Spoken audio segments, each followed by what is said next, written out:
gamers.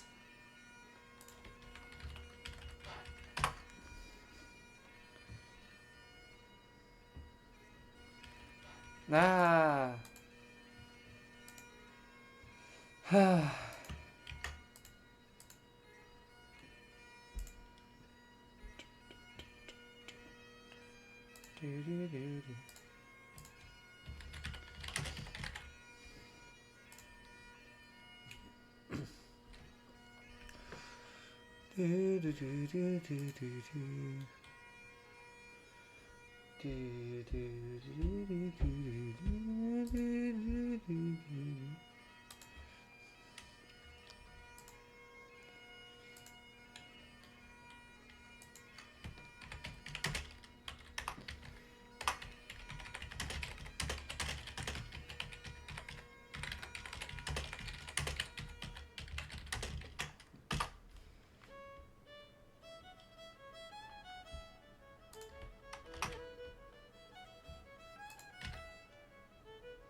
Oh, I guess I could just run an ad whilst we start.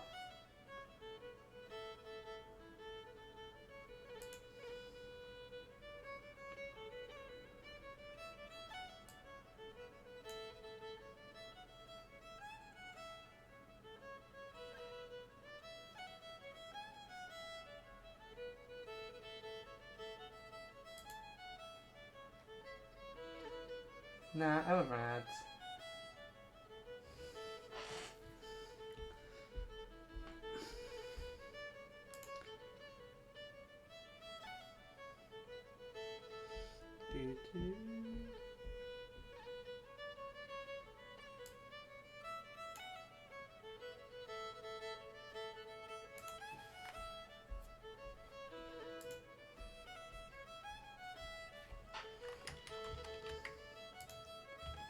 Civ Game ranking.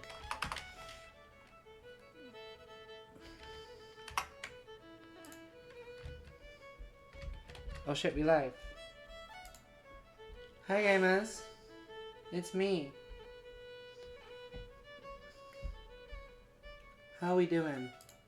Welcome to a stream that I haven't whole cloth ripped off from Polygon.com. Okay, so for some context, Polygon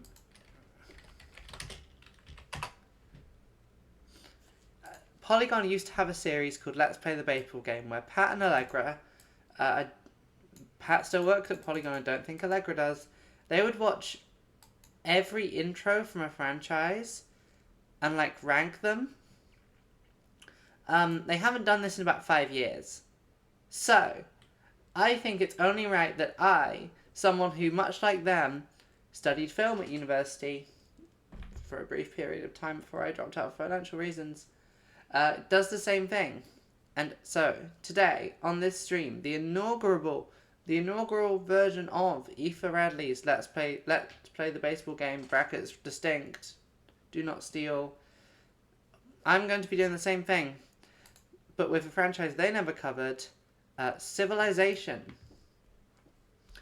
There are in total 22 intro movies we have today to rank, which is surprisingly many. It's more than you'd think. There's some real fun ones you'd forget a bit exist. Have I stalled for enough? I think I've stalled for enough. We can start going. So that without further ado, this is Civ 1's intro movie. Okay, you have to open... So I'm guessing this is from a re-release based on the intro.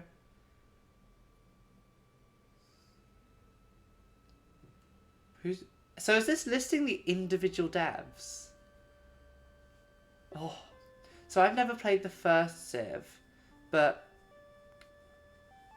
this is a very different vibe to what we'll be getting into later. If we think of this in cinematic history, this is very much like an early an early, like, silent film. Like, we don't have all the techniques there to make what we consider, like, a modern blockbuster. And this does also just seem to be mostly opening credits, which, less exciting than it could be. Fun music, though. I love this music. Great vibes on the music. Really lingering on the name, though. Okay. So this is the actual intro cutscene.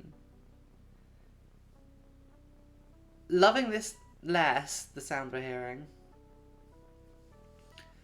So, from the civilization I've played, very few of them begin with the beginnings of the birth of the planet Earth. Interesting concept. But yeah, this is also just a lot of lore.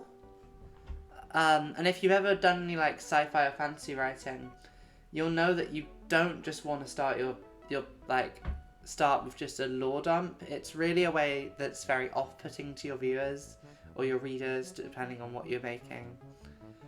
And really they're just explaining how Earth was born here, which I guess is interesting, but this is a lot of backstory that I don't think is particularly going to be pertinent to the gameplay of Civilization. Unless Civilization 1 features a lot more sort of spore mechanics than I knew about, this might be padding. Still going.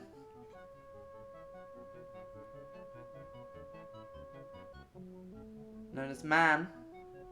Humans here. Then there appeared. Are you about to get a title drop? No. Intelligence.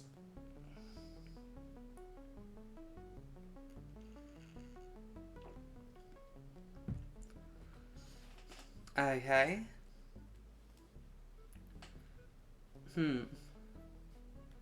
Civilization. Oh, leaders. Okay, taking an interesting political stance here. So obviously Civilization does in many ways, like purely in the way it's done, prescribe with where you have one leader for the entirety of history, kind of prescribes the great man theory of history. But as do most games, because it's kind of hard to make a game a strategy. There we go. Title drop. Is that it? Okay, so that was Civilization. I'm making a list on so Civilization. Sid Meier.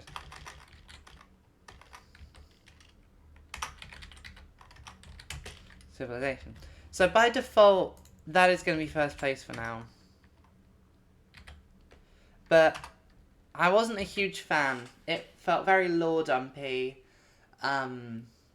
Very early cinema in a derogative way. Like, they hadn't really worked out what they were doing yet. Do we have any other thoughts on that before we move on? I don't that might not be the worst we see. Like, it established the world, and you can do worse than that. I guess when you're doing a new franchise, it's important to establish the world that you're going in. But now that we've been introduced to the world of Civilization, I guess we can really start expanding and learning more about this world, and we'll be doing that through the second game, which is Sid Meier's Colonization. So I've included every game that's on the Wikipedia timeline of the Civilization franchise.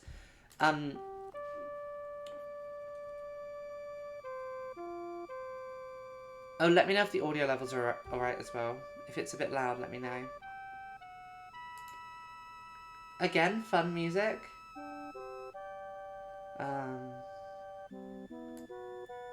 It seems well within the green.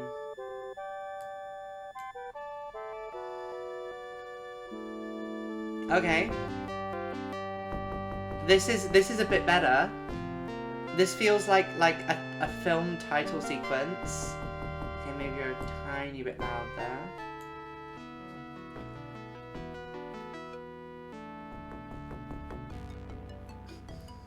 Brian Reynolds' Civilization wouldn't have really hit as hard.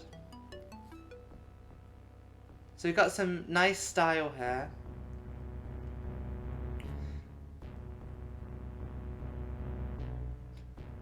Now, if I'm not wrong, that does that say the word Indochina?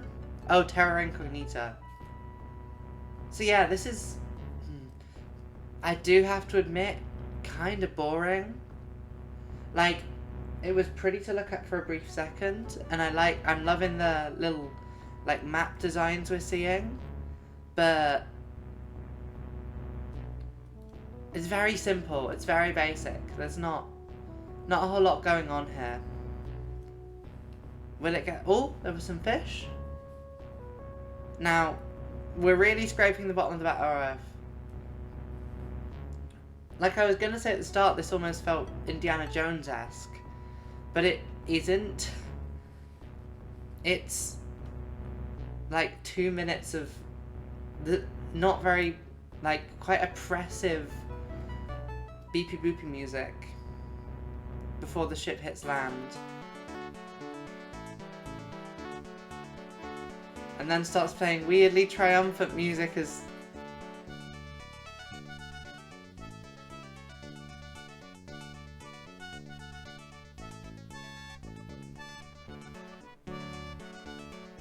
Okay. We done? Nearly. Okay. So. I wasn't a big fan of that one. I'll be honest. I think it was a bit boring. The music was a bit dull. And, like, you don't have to be flashy and exciting to have a good intro. You can have some quite simple opening credits, which is what these early Civ games have more been. They've been more like opening credits than what I think we're going to transition into later, which is more of, like, a little idea of the vibes of the game. But yeah, so Sid Meier's colonization...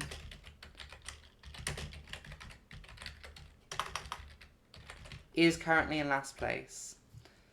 And now we get on to Civilization 2. So, I'm a baby. So the first game in the series I've ever played is Civilization 5. Oh, is this the highest? Oh, what have we done? This is the highest quality we can get. Yeah, 144 is all this exists in. So we're going to enjoy this in lovely quality. Ooh. Okay, so this is again with the space theme. But this almost feels like the opening credits, like opening title sequence of like a quiz show. Funky music though. But I think it's showing off a bunch of inventions and discoveries and things, I guess, that are vaguely round.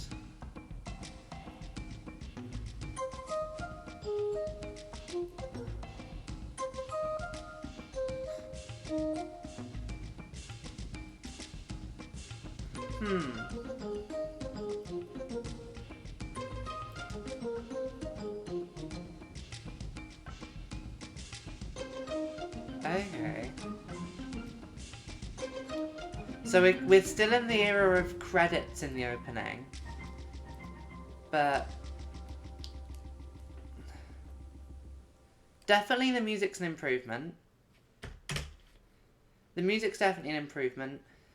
It was very abstract is what I'll say. It was very... I'm not sure what they introduced in Civ 2 that made it different from Civ 1.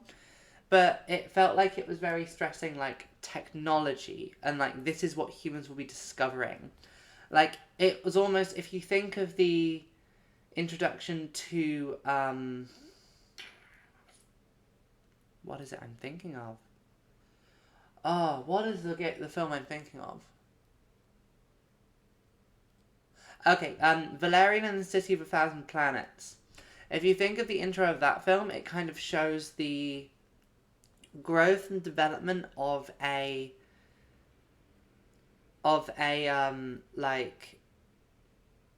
of human civilization in space through their meetings with other species, and that kind of felt similar. Like it was not as good, mind you. I think Valerian has one of the best openings in any sci-fi film, and that's something I'll stick by. But yeah, it's definitely better than colonization. I don't think it's as good. Like, I think I prefer. No, it's the best intro yet.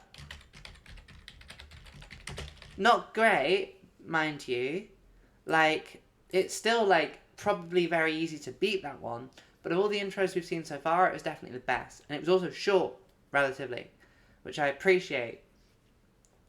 So, Alpha Centauri is next. This is their first sort of attempt at doing a sequel to the Science Victory. Ooh. So we're already seeing some more sort of technology here. Therefore the Lord God sent him forth from the Garden of Eden. He drove out the man, and he placed at the east of the Garden of Eden cherubim, and a flaming sword which turned every way to keep the way of the tree of life. The Conclave Bible, data links. Okay. So we're establishing Earth has gone to shit. Nuclear war.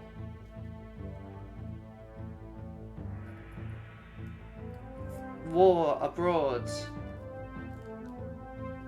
Houses destroyed. Riots in the street. Cops. The economy. Firefighting. Rockets. There's only one place safe from all the destruction. There's only one place that hasn't been corrupted by capitalism. Spy. Okay. I kind of like this. It's establishing the... It's terrifying, child. It's establishing why we are going to Alpha Centauri. It's very fucking loud.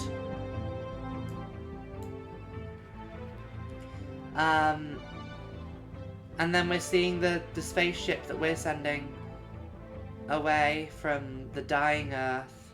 Earth 2060. A small group of colonists leaves the ravages of Earth for a distant planet orbiting Alpha Centauri's primary star. Their ship, the United Nations starship Unity, carries them on their journey to a new world and a new hope for humankind. Along the way, a reactor malfunction damages the Unity, precipitating a crisis among the ship's 7 most powerful leaders. As they enter the Alpha Centauri system, the crew splits into 7 distinct factions, divided not by nationality, but by ideology and their vision for the new world. Ideology.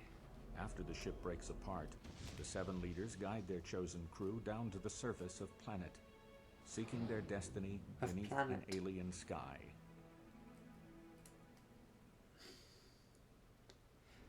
Okay. I like that a lot. It felt very Star Trek. I think there is something to be said for the choices of footage it was using. Almost all of the footage of well, alongside all the footage of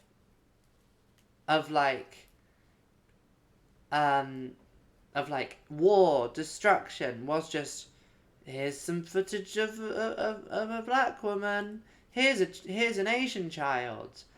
So maybe it's a product of its time very much. I don't know exactly what they were doing in those shots, but I really like how it established it was giving us the lure, much like sort of Civ 1 did, but it was doing it in a way which really sort of, it wasn't just lore dumping on us. It showed us why it is that these people chose to leave Earth and go to Alpha Centauri, and then it showed us, hi Arky, welcome to my most alienating stream yet, and I say that every time.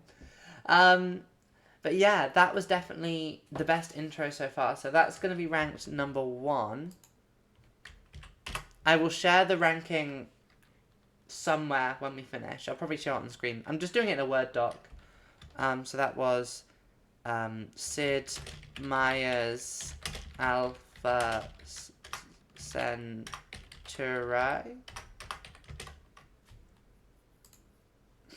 So now we get on to Civ 3. So from this point on, we're going to have Civ intros which...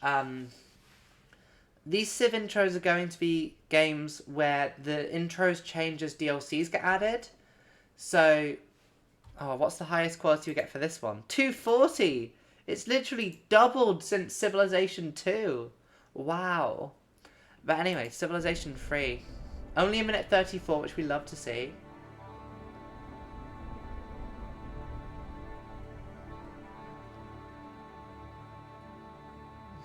And we're into the era of 3D modelling now. Which, so Alpha Centauri was probably the first. So, Egypt is what I think we're showing here. Based on the music and the boats.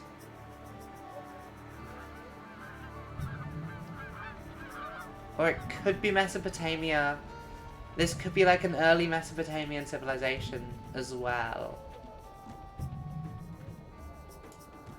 But this is like, this is a nice establishing shot of a building. Is it a castle? Oh, are we seeing this building evolve with time? Because it already feels more modern than it was. We are. Hi, shrines. This is kind of cool. I like what we're doing here. It's not as good as Alpha Centauri, but it's really establishing the passage of time through a single diorama. And I think that can be a really effective thing to do, because we're sort of seeing this recurring motif in all of these of the passage of time. Or at least from Civilization 2 we've been seeing the recurring motif of the passage of time. And that was probably, of the Civilization games, that was by far the most effective one we've seen yet. But I don't think it did, other than establishing, as an intro, it established like the passage of time, but other than that, it didn't really tell us what we were going to be doing. Like, that could have been a city builder that length like went on with time. There wasn't, other than that jet at the end, there wasn't really anything that watching that. Oh, exactly. Like, I don't think you saw the Alpha Centauri one, but Alpha Centauri so far is the only one which I felt has like been like got me. That's still the best. That's the best mainline Civ intro we've seen so far, but it's nowhere near Alpha Centauri. I still think 6 might win this. I think it's going to be between 4 and 6, but we do not know. But yeah, no, that was not bad, but quite boring. And now we've got into the first of Civ. So from this point on, every game has 2 expansion packs, which change the intro cutscene. This is the first of them. So this is Play the World, which I'm guessing added in more characters.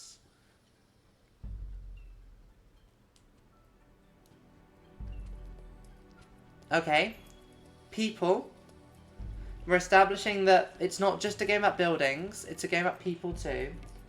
5 was the first one I played, but I think of the intros that I'm aware of, 5 never really, like, once we get to 6, I hope I'll be able to justify why I think 6 has really good intros. Okay, so this is just as, we're seeing various shots of people through time. I think this is another recurring motif we're going to see throughout the series, is the evolution of warfare. And these very sort of low shots feel almost Tarantino-esque. Like, this very sort of down, this focus on feet is what I'm trying to say.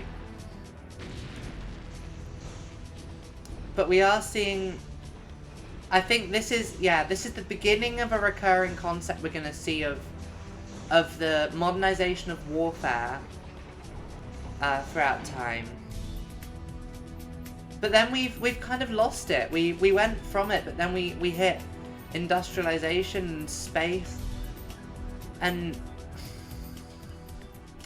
okay, so technically that was more interesting than the base game Civ 3 intro, but I'm going to make the argument, and feel free to like argue me back from this, I'm going to make the argument that the base game Civ 3 intro was better than that, because that felt very muddled. Like, it had something it was going for. It was like showing the evolution of warfare through time. We saw like early like armies with like spears and shields, and then we saw like medieval knights, and then like big armor, and then people with guns. But like, it didn't really commit. Like, it then was just like, here's a factory, here's a spaceship. And like, yeah, those are things in Civ, but that really felt like it was focusing on the warfare aspects, which then it just abandoned for like other stuff later on. So I think personally that's going to go below Civilization 3 for me.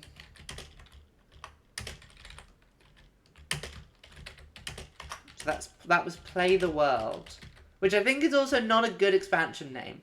Like, in my head, Play the World as an expansion just is like, there's gonna be more characters. It doesn't tell me what sort of features.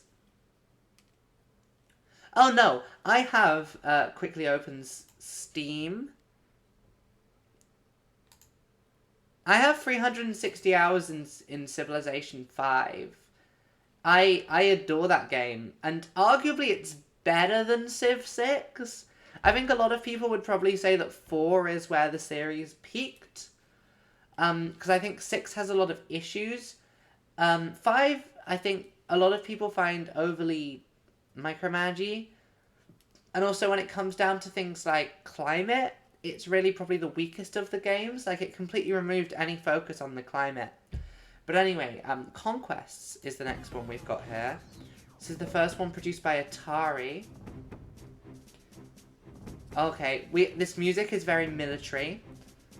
It's establishing this is going to be another military game.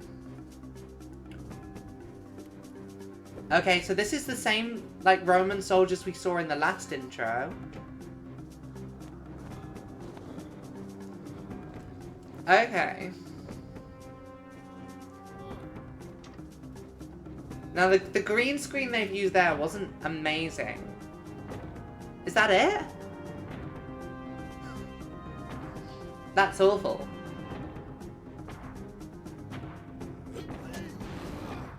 The three periods of war. It was Roman, China, American.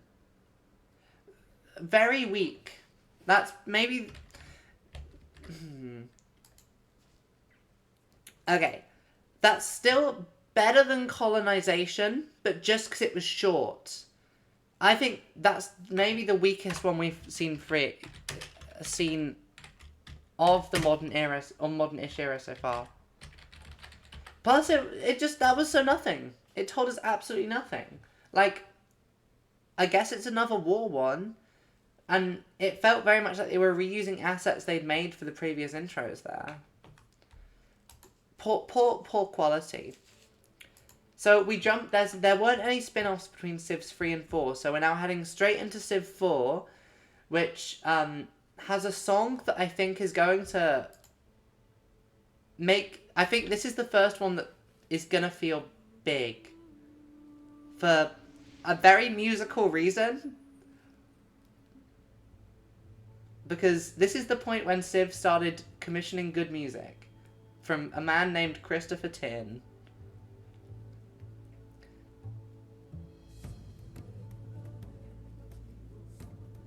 Okay. Beautiful shot of the Earth. We're zooming into Greece? Okay, that makes sense. The birthplace of civilization, some would say.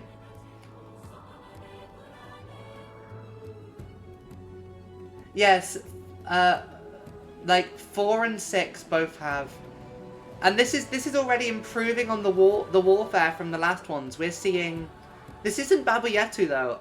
We should know, unless it's about to kick in. We're not hearing Baba Yetu. I do think I do think 6 also has really good music. I Will Sogno Divotori is a song. Oh? It's threatening it. It's threatening Baba Yatu. Okay, so this is the first one this is the first mainline Civ one that's felt narrative in any way.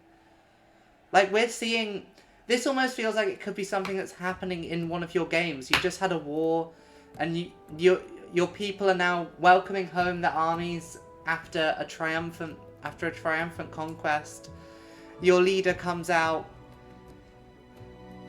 Like, this is the high point. This is very good. Cinematic music. The cinematography here also very good.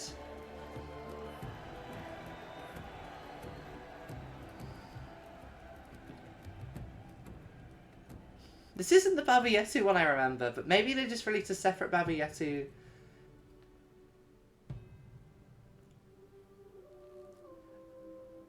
Okay.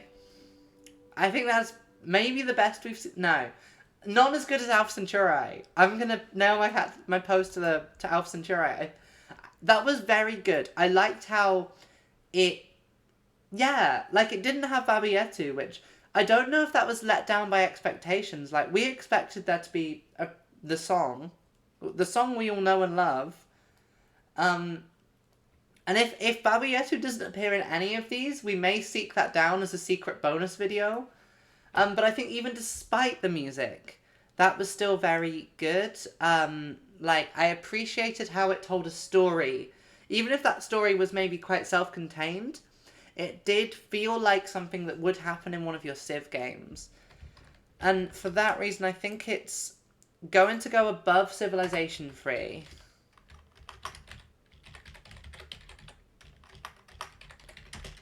I think if it had been the Baba Yetu one I think I've seen before, it would have easily won, but it didn't. So, Civ 4 actually has 3 expansion packs as opposed to 2. It has 2 which added onto the game, Warlords and the other one I can't remember the name of. And then it also had a kind of update of Sid Meier's Colonization, which is currently the lowest ranked intro, so we'll see if it improves on that. But this is Warlords. Move my mouse. Okay. Horrid face.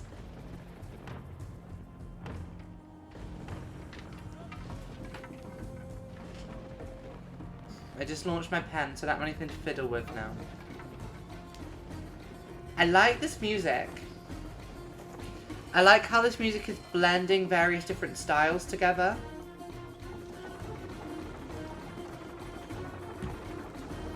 I think it's establishing through the music that this is probably one of the early Crusades.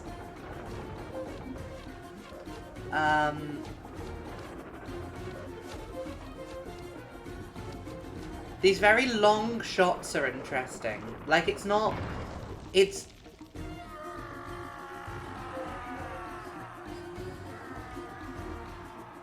Okay. I think this is let down slightly by technology. Like, it has ambition, but it doesn't feel like it's really got the technology to fit in that. Okay, so... I don't know, that was very middling. It was definitely better than Play the World, but I think as an intro cutscene, it wasn't as narrative. It showed us the build up to a battle, and then it never really gave us any, like, I guess it was saying you as the warlord are the one who is going to make the decisions. You're the one you are going to fill the shoes of the warlord we were seeing. But, I don't know. Again, it was a little bit nothing. It's definitely better than Play... No. Is it better than Play... Yeah. I think that's below Civ 3 and above Play the World. So that's Civ 4... Warlord. These better get good soon. So this is Beyond the Sword. This is the second expansion. So this might be a move away from the military focus we've been having quite a lot of. So thanks to Asus for this.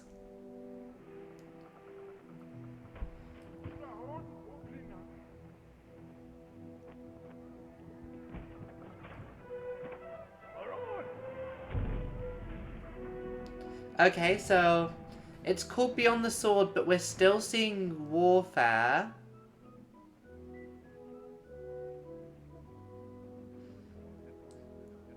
Okay, it's showing... It's trying to show us another aspects of warfare. Okay, an espionage.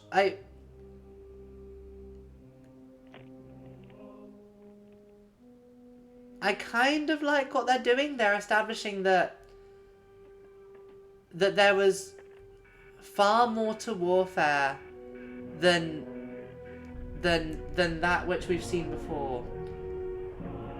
This is good. So I think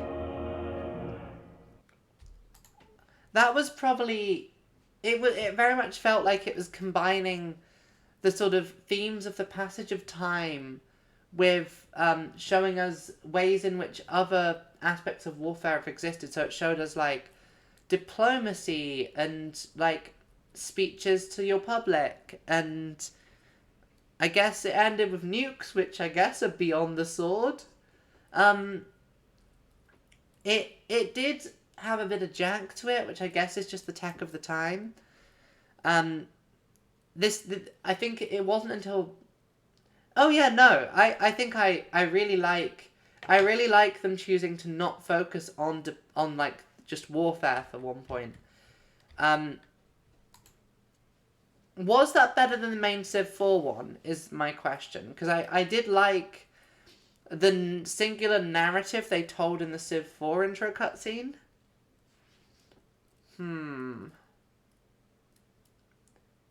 Okay. I think I agree. I think it was better. I don't think it's better than Alpha Centauri, which is still my favourite so far.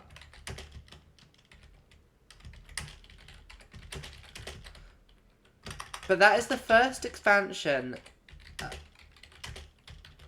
That's the first expansion that's beat out the intro of the mainline game. And next we have Colonization, which is both it's both a remake of Sid Meier's Colonization and an expansion to Civ 4. So it's a remake using Civ 4 mechanics. Now Colonization had the worst intro of any of these games. Now I like this little guy.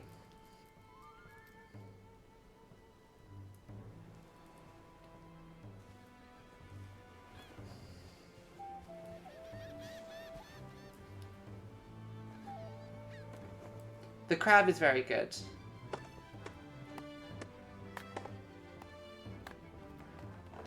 Okay.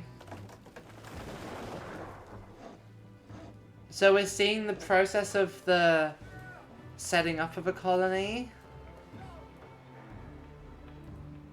Okay, so I think this shot of, some of these shots I've seen in the Baba Yetu video. The essence of a free government consists in an effectual control of rivalries. We do not lay out ourselves in the service of mankind. Whom should we? Okay, so we're seeing the general arc of a campaign, I think, here.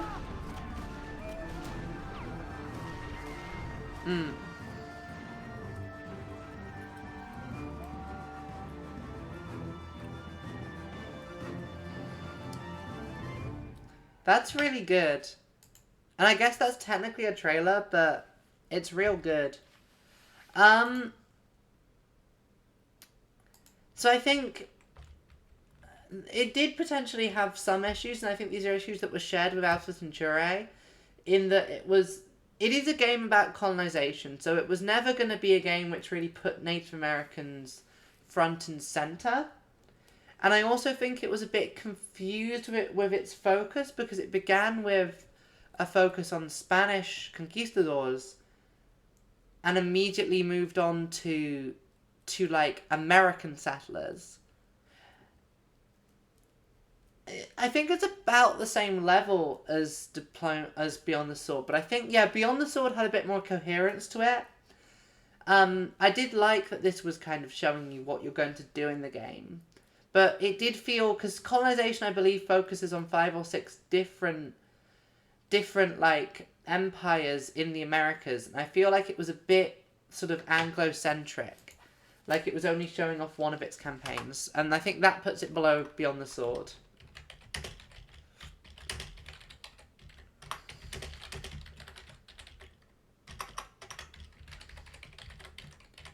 And now we're going to get onto an era of a couple of spin-offs before we get into Civ 5.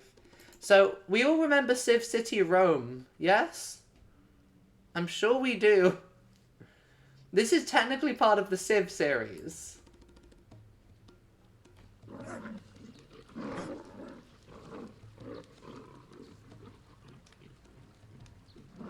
From its humble beginnings, one small, insignificant No settlement subtitled. on the banks of an Italian river would grow. Its armies were unstoppable, the power of its commerce and the reach of its trade unequaled, and such spectacles as to fire the imagination. In time, it would come to create the greatest empire the world had ever known. Now you must rebuild the glory, the splendor that was Rome. Okay.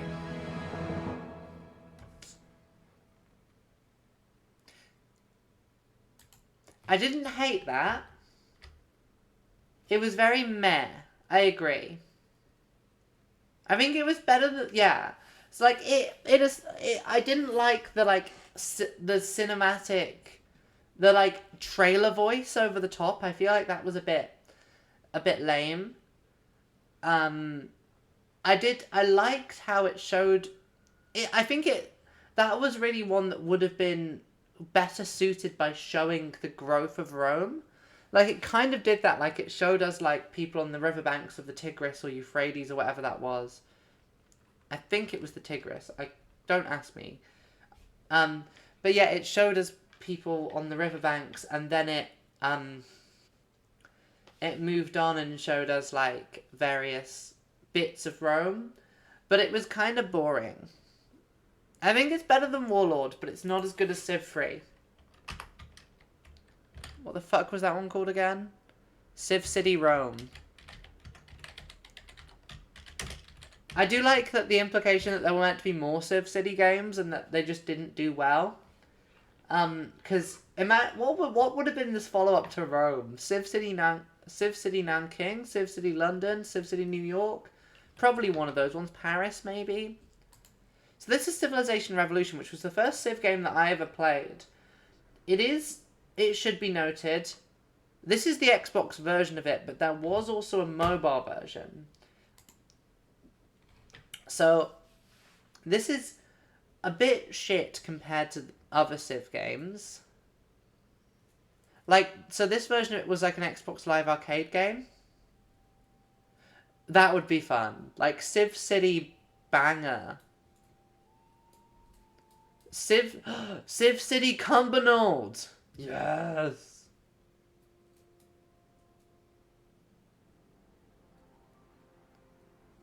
Okay. This feels like it's redoing Civ 4 again. But I did like the sort of transition from the cave paintings. Okay, I like this framing device of the cave paintings as a way of establishing movement through history. I think that's a quite smart way of doing it. Although, as far as I'm aware, this is essentially just a remake of one of the Civ 4 intros. But I think this is a nice framing device. And again, we are seeing the issue of sort of the Eurocentrism of Civilization. in its depiction of China purely as somewhere to be discovered by Westerners.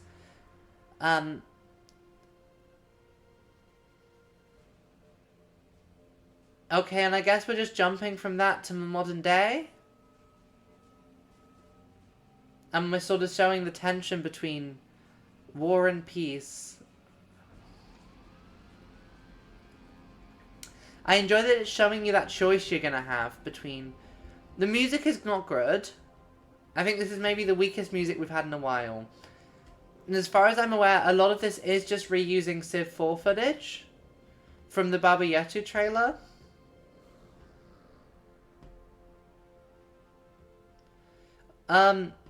These people must be slightly confused by...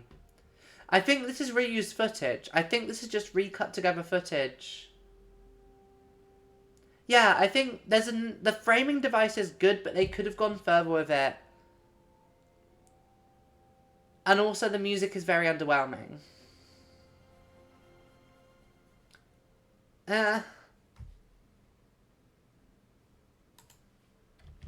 So... I'm going to say that did what Civ 4 was trying to do better, but the music was worse. So I think it's probably slightly... I think it had nice stylization, but it wasn't doing as well as Civ 4 did. So, Civilization...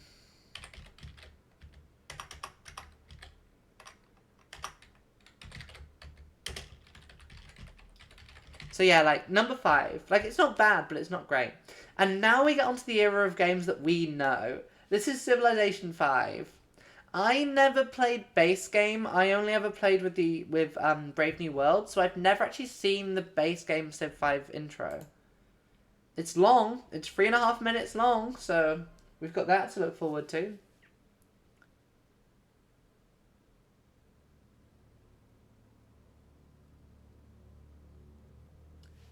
Okay, this is very cinematic so far. We've got this, like, ominous music. A slow shot, a slow establishing shot of this tent we're in. They've got technology and they want to show it off. They've got, like, high quality old man tech that they need to make use of. Welcome back, my son. I've missed you. Have the men begun setting up the encampment? Yes, Father. Good. This is lush, fertile land. I think we can make a home here. I agree. Do well in this place. Come, sit with me. I'm confused by the difference between the father and son's outfits. They seem to be two entirely different cultures from their clothes. I saw our people spreading throughout the land and across the oceans. Are they meant to be Vikings? Why is he dressed like that then? Discovering They're meant to be Scandinavian. great riches in faraway lands.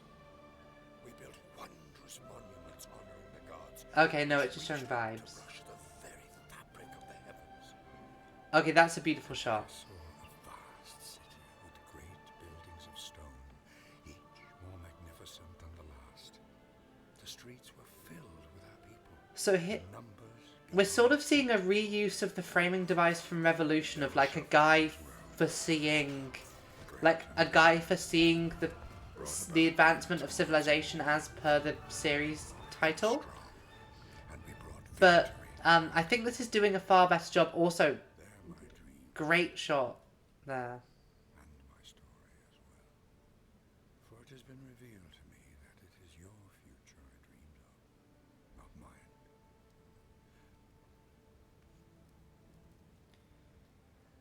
The fate of our people is... I really like what they're doing here. I envy you, my boy. Your decisions will shape history itself.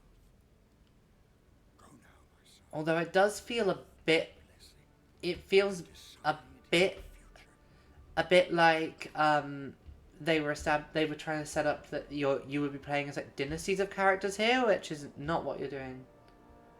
Yeah, this is new to me as well because I played Brave New World as well, but I always skip the intro cutscene, so I don't know if I've ever seen it. And that feels very, this shot feels very reminiscent of frontier art. They've clearly taken their inspirations from, like... Yeah, this is really good.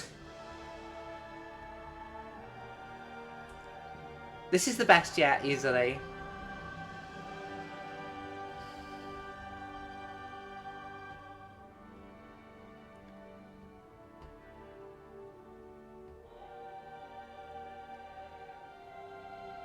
And I think we're going to see a focus on some of the later ages in here.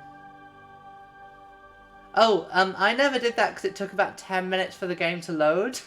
So I would set the game to load, and then... I don't know if it loaded whilst the intro was playing. Okay, but that was really good. That's without a doubt first place.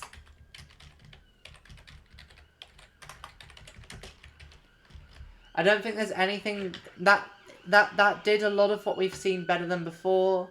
I like that it established sort of it established that you're going to be growing a civilization, that you're going to be exploring, and that military conquest, and those are all separate but interlinked things. I also like that it reused that sort of framing device, but it did it in a far more cinematic way.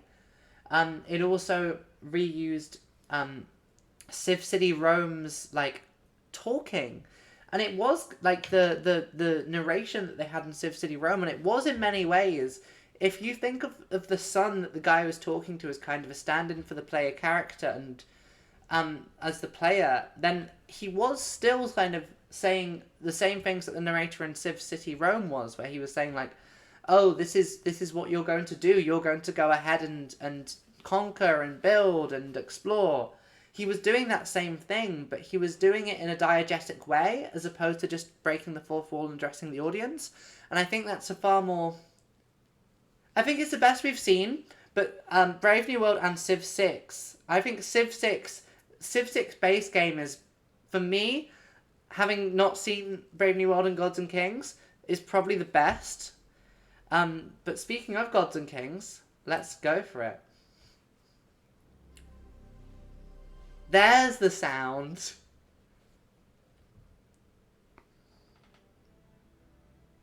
Be wary, my son. Heed these words, for the fires of our past grow dim. So we're reusing the father-son. The village became a nation, an empire. As clashing ambitions spurred the appetite of armies, plow and sickle gave way to sword and shield.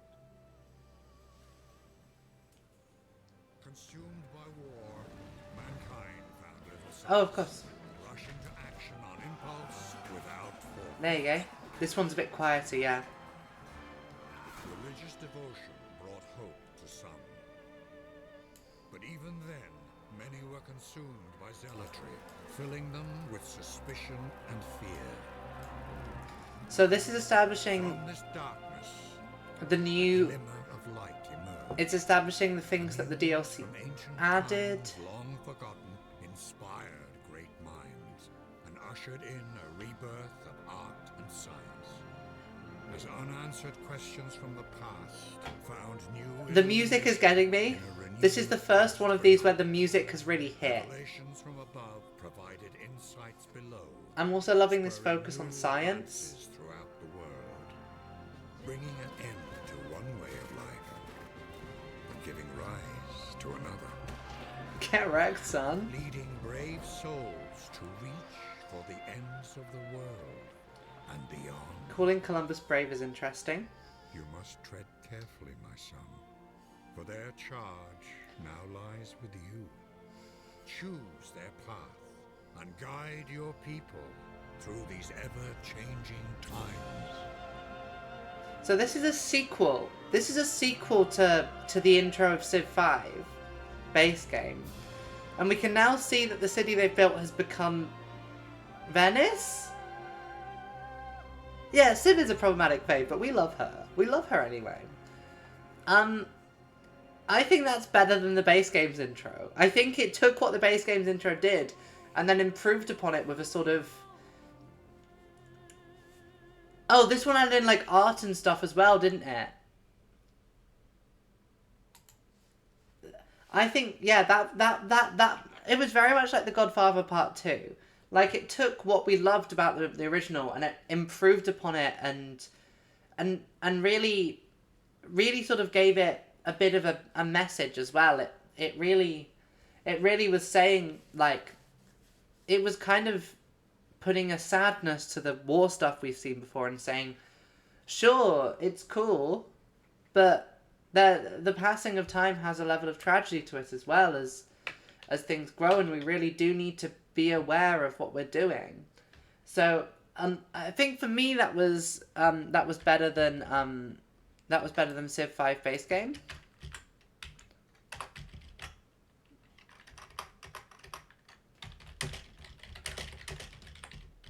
Now, what's the chance we get a situation where every single Civ 5 is just better than the last? I think it's very possible. And there's only one way to find out, which is by watching Brave New World. Which is over 3 minutes. We're getting lengthy. We're getting quite lengthy with these now. I remember this music. Just as it has always been. And then I would skip. When our memories of the ancient world fade into twilight, a new era dawns to fill the void. An unfamiliar path with a pulse of its own. A tempo not dictated by the labor of men, but accelerated by the rhythm of machines. Okay, yeah, no, I'm remembering. Into an age of bold innovation. From this cauldron of steel and sweat, a vision of prosperity emerged. Harnessing the untold power of the elements, turning night into day. Creating new designs that brought the world stage Cinema! to the masses. Wow! And providing Yay! an experience that many had never Fuck yes! imagined. 10 out of 10. 10 out of 10. They gave me my train. They gave me my train. That's all I wanted. Mechanized warfare brought devastation like none the world had ever seen. And now it's got really fucking loud. Providing a window of opportunity for some to dictate conformity as regimes spread their ideologies with a heavy hand. Inciting the world to the brink of war. Now, And okay. yet, some Guernica. chose a different path, and through their vision, brought unique perspectives to the world. As singular proponents of free thinking remained, Holy shit, it's Albert striving Einstein for from peace in their Oppenheimer. endeavors to unlock the secrets of the universe. Some of which would fill our hearts. It's with the fear bomb from and regret. Oppenheimer. Hell yeah. And as this progress unfolds, the finite nature of our world becomes clear. Our survival, the survival of all the world's peoples, depends on our ability to coexist in peace. But this peace is tenuous.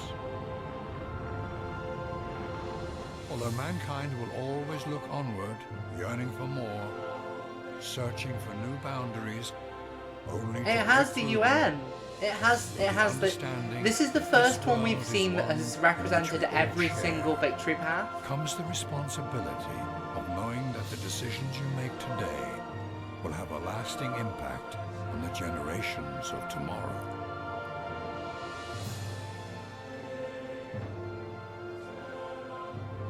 Civ. And they're even acknowledging. Oh. Ato. Atio. Zatio.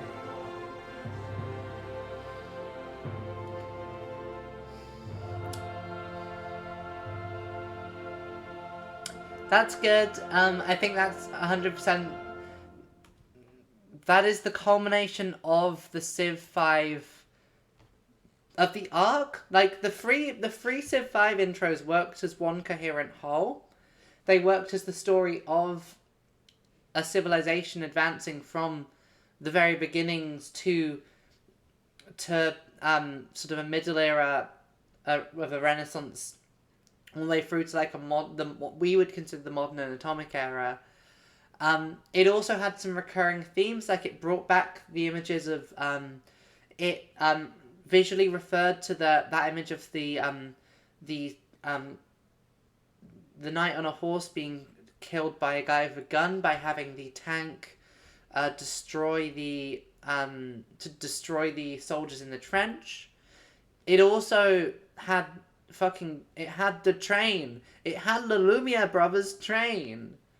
And it's actually a myth that people ran away from the screen, but that's beside the point. I think that's really good. It's good, actually. I think there's maybe one of these that might beat that, but Civ 5 really...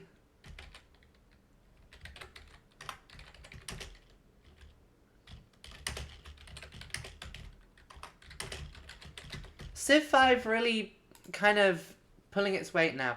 And now we get to everyone's favourite game, Civilization Beyond Earth. This was their sequel to Alpha Centauri. It didn't really hit. There's two for these, because it did get one expansion pack.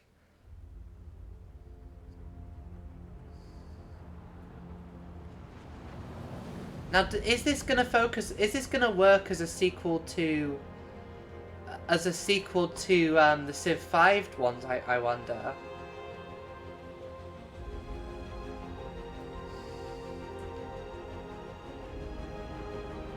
Now, this sort of more character-focused storytelling is, I think, going to reach its sort of apotheosis in Civ 6's intros, where we get the immortal Sean Bean, but we haven't got there yet.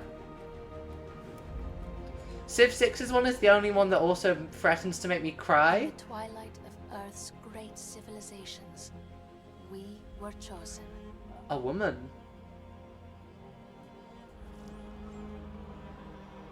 Some were selected for their skills, others for their strength, and some by luck.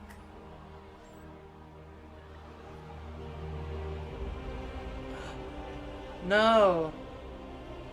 Okay, we've got storytelling here. This is, I hate to say it, it's good. The great ships were the embodiment of each nation's ingenuity, courage, and faith. I forgot that they made them nation-based. And they sent us to the stars in search of a new home. Beyond Earth was great marketing for a terrible game. Well, not a terrible game, I think it was a middling As game. we raced skyward, we carried aloft the hopes and dreams of those... I like the tragedy they've got here. Like, it's establishing that the people us as sort of the gods that's playing Civilization, we are Our messing journey with through deep space lives of real was people. long and quiet. And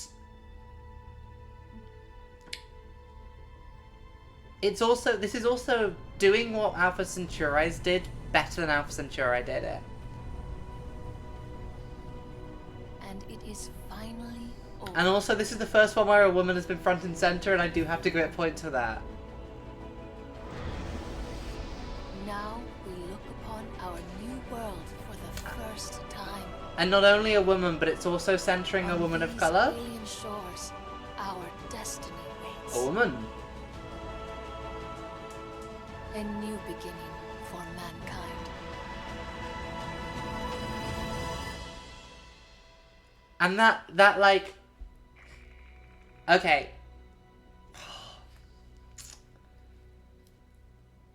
Feel free to argue me down from this. Okay, this was technically uploaded as the trailer, but it is the intro cinematic. I reckon that was better than the base game Civ 5. It wasn't better than Brave New World. I'm not going to argue that was better than Brave New World. I think that was better than Gods and Kings. I really liked how... Whereas... So, the Alpha Centauri did this as well. It kind of acts as a jumping off point. Like, instead of sort of establishing what it is we're going to be doing, it's telling us why we're doing it. We're seeing the characters. Like, I really like that, and this is something that Civ 6 is going to do again, but I really like that that sort of main character, and I think we might see her again in the next trailer. I'm not 100% sure. It gave her a tragic backstory, and so she is currently the most fleshed out character we've seen in any of the 17 intros we've watched. I also really like how I liked the Orthodox priest blessing the spaceship. I think I think it was just good. And also there was some nice cinematography there. It managed to establish through dialogue that the Earth was fucked instead of just showing us archive footage of riots and war, which I appreciated. So I'm putting Civilization Beyond Earth as our number 2 currently.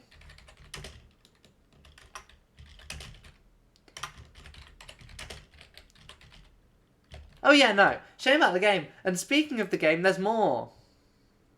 We still have the intro for Rising Tide to watch. Okay, so it looks like we've abandoned our protagonist from the first game. Or from the first trailer. Of intro.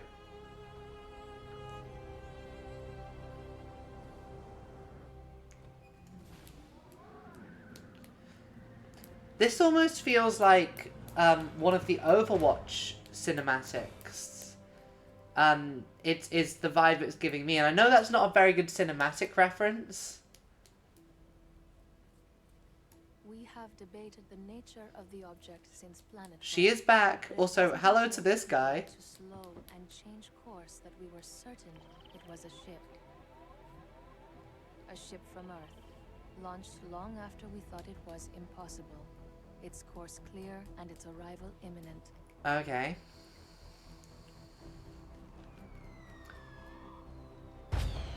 Celebrations swept the colony in anticipation of reunion with our brethren. I'm guessing it's not the same woman because a lot of time has passed. All attempts to contact the vessel, however, were met with silence. They were either unable to respond or did not wish to. As we watched its approach, we prepared for any eventuality.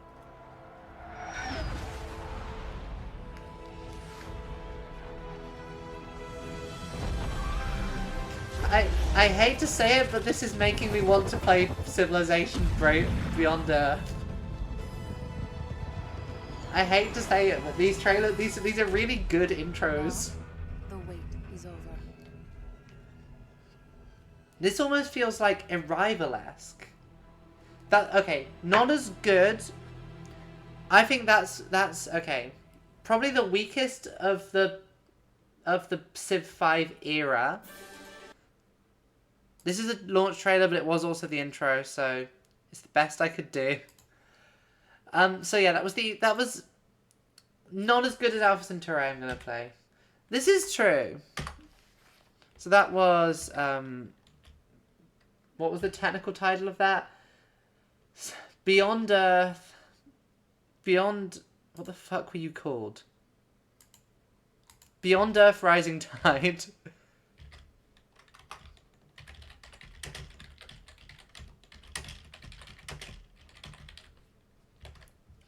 Okay, so before we get on to Civ 6, which is where I think the best games are the best intros, or my personal best intro might be, we have a very short Civ Revolution one. Now this is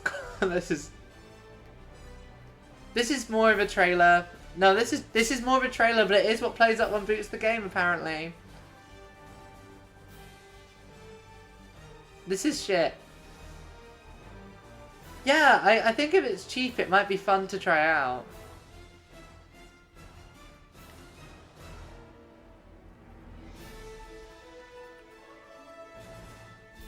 Hey, wait, I forgot JFK's in this game. Sorry, I forgot that JFK's in this game.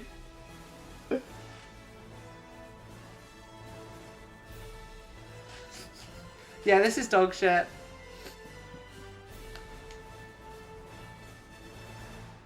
Bad.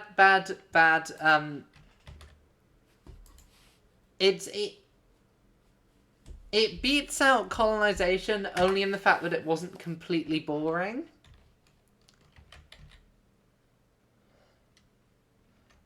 Civilization Revolution 2.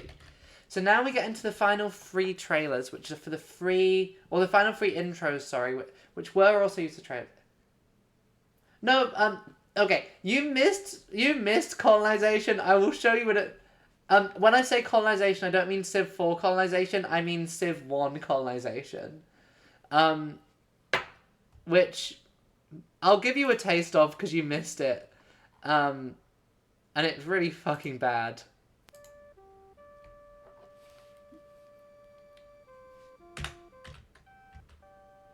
Like, if you thought that any of the modern ones you've seen are bad, this is what the first couple of them were like. I'm gonna put this on ×2 so we can get through it more quickly as well.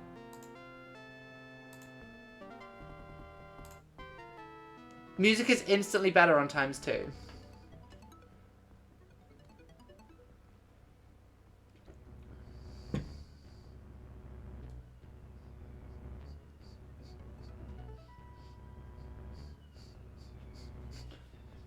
Okay, when you speed it up, it kind of goes though.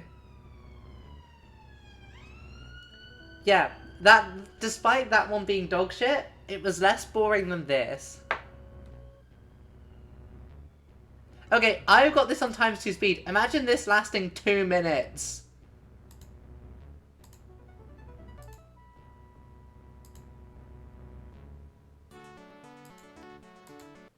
Yeah. I hated the Revolution 2 trailer less. And now we're going to get into what I think might be the best one. That is fair. I think I preferred... There was just more going on, and we got to see JFK. I forgot that JFK was in Civ Revolution. Anyway, Civ 6. We're now hearing the music. And we're about to meet this game's protagonist.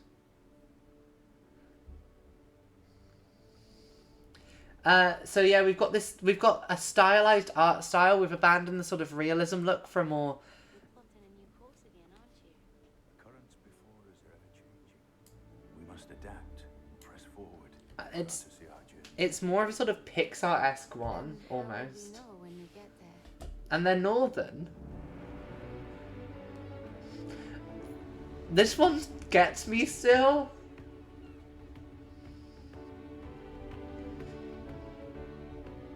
This, I think, is the peak Civ intro.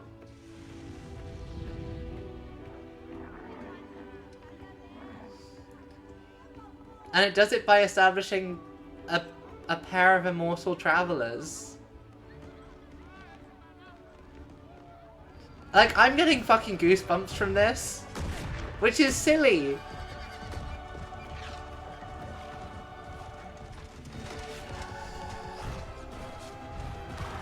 He's Polish now.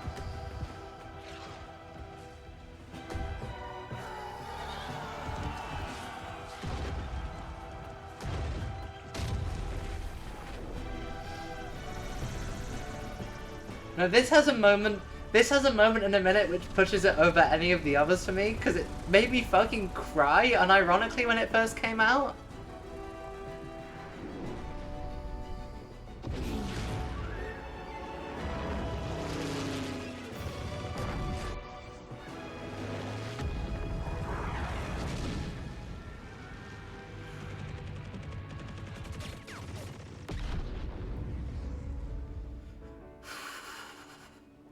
Like, that moment fucking gets me still. I know it's... It is the nature of humankind to push itself toward the horizon. Oh. We test our limits. We face our fears. We rise to the challenge. I think this is also one of the visually best looking. Ourselves. I think Civ 6 is gonna... When we look back at Civ 6, for all of its faults... For all of Civ 6's faults, it does fundamentally have an art style that is going to be seen as relatively timeless. much like how when we look at when we look at Wind Waker versus Twilight Princess, because Twilight Princess was going for like gritty realism, it's aged far worse than Wind Waker has. There is also a level of nostalgia for me. That came out when I was 16. I was a baby. I loved that game. I think this was also I personally prefer. I love Twilight Princess was also the game which I grew up with. I like the base game Civ 6 trailer. I think honestly, it's on par with Brave New World. I'm gonna put it. I know this is controversial, but it's my stream. No, I think it's my favorite. And also the music is really good. I think at the end we will find the Civ 4 Baba Yetu one, because I think the Baba Yetu one is maybe one of the best. Okay, so this is Rise and Fall.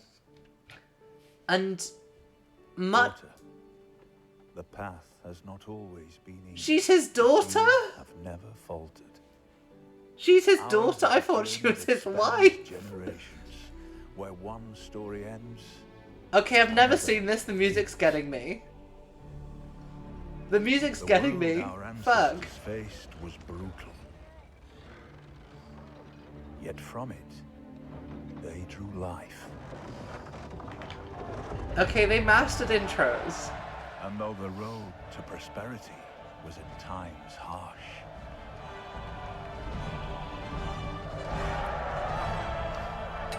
how are they gonna kill Sean Bean this time? Civilizations arose.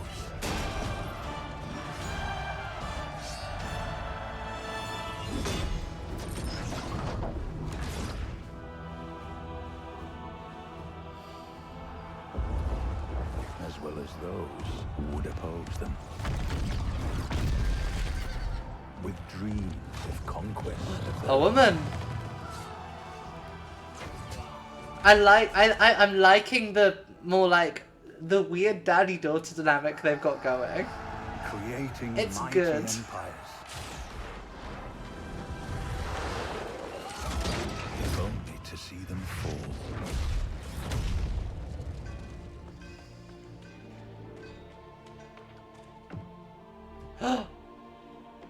No! He's got the plague! Yet from the ashes of the old, No! I want you to see that guy. I want them to give him the bubos. you need only persevere. No, okay. Okay, I may have to rethink the ranking of Civ 6 after this. This is good. For united, mankind is capable of many things. The Both French. great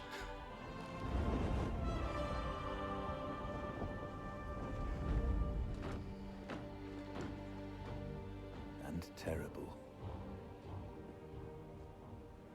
Still, the true power to shape this world has always lain in your hands. She's woke now. She's put... Okay, her vibes in this one, immaculate. Choose well. Ignoring... Always. I think this is really good. Diplomacy! This is really good. I'm not wrong.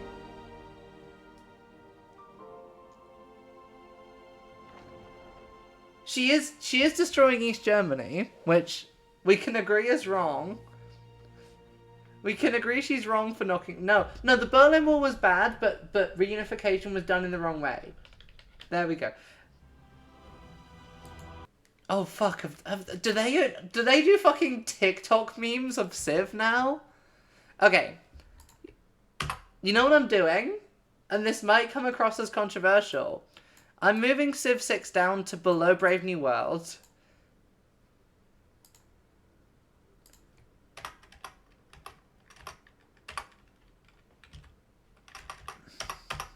So Civ 6 is now below Brave New World. But I think the Rise and Fall was really good.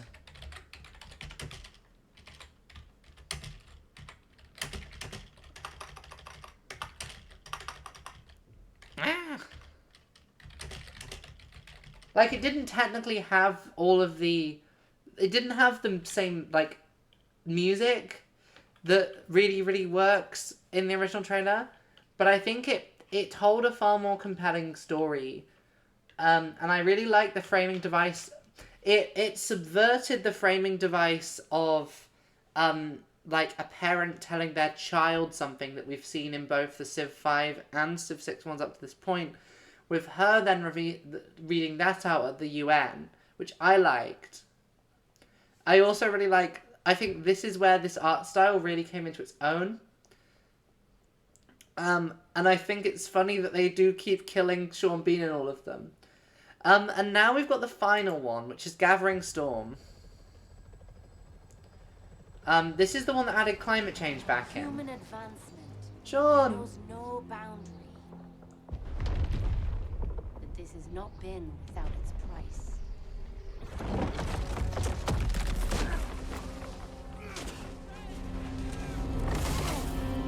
Okay, that's a quick death of Sean Bean. Though we stand at the height of prosperity, Okay, so this is we need only look another to the UN past to speech. remember Hmm. that nature is a power that cannot be ignored. That's fair. Like, Consuming I think even the if you play it with all the mightiest expansions, it is quite good. I've played quite a bit of Civ 6. among us. To tremble in her fury. Is this a specific reference to the Lisbon earthquake of 1440 something? I think it is. Yet from adversity, the human spirit endures. Finding ways to coexist with I also Earth. do like that Civ has really returned to its environmental messaging in Civ 6. Or bend it to our cause. Like, you can tell that although Civ as a franchise Pursuing has course beyond distant issues, horizons. you've never won a game of Civ 6. To be fair, it just takes time. Paths. It takes time. Like, with Civ 6, like, Both towards innovation. that's not the Titanic, right? No, there's not enough there's not enough chimneys. An unintended catastrophe. Is that fucking Katrina? Is this referencing Hurricane Katrina in the intro? Our survival That is fair. necessitates I new think there's a lot solutions. more now, and it's quite good. I think I'm gonna do another Civ 6 playthrough at some point. To ensure a So if you don't want to play it, you can just future watch me for play it. ourselves and generations to come. Sean! United in purpose, we must now look beyond borders He lived! and welcome the dawn of the next era in human civilization. So this added in I forgot, this added in mostly climate stuff, I think. But, okay. That was long. It was definitely the weakest of the Civ 6 intros. Was there one for the fucking leader pass? I don't think there was a good one.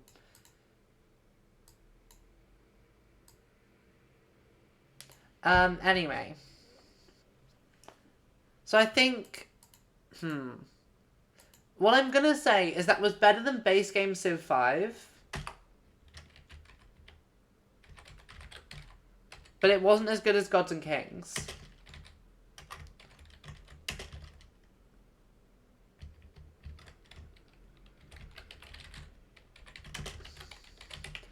And now, just as a finishing treat, we're going to go...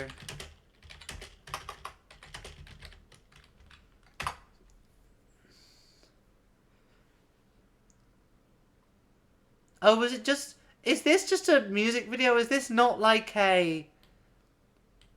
This isn't... So this... Is this not like a official thing.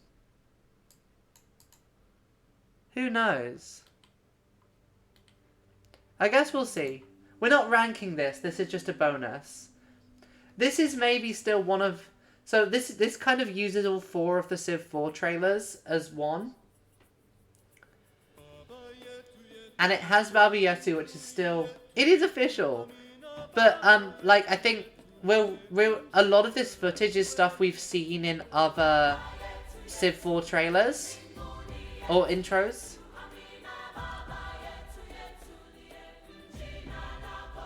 It's a really good track. It's such a good track. I don't care if... The VOD may get muted here. So sorry if that happens. I am just playing Baba Yetu in its entirety. It's a really good song. What can I say?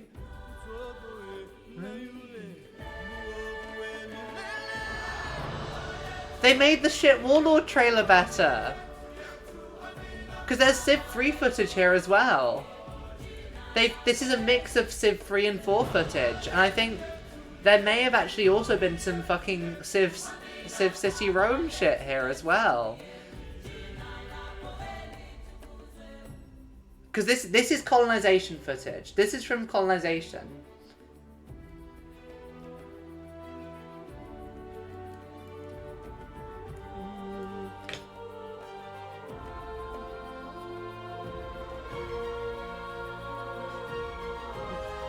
Yeah, we've seen a lot of this before. It works better with Baba Yetu. This is... Sorry, I'm being a bit loud. It works better with Baba Yetu. Like, I don't know how to describe this, but it does... It works. They've managed to take like 5 distinct trailers and turn them into one. I'll add this to the ranking, I think. It's not like an intro, but it is... It feels like the definitive Civ 4 intro. Because they're using game footage as well. I think that's just game footage. Of when you build a wonder.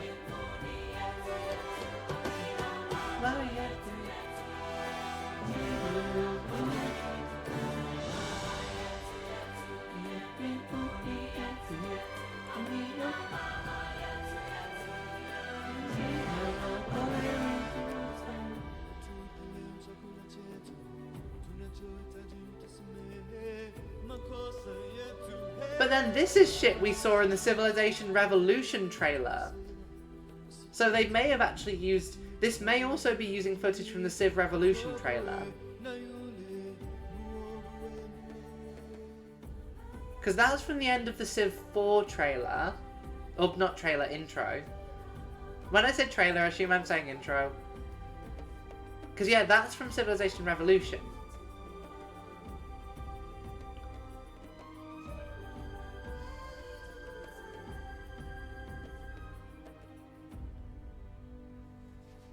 So yeah, I think with that, I will just change the, give me 1 second, honk, no, don't hide me.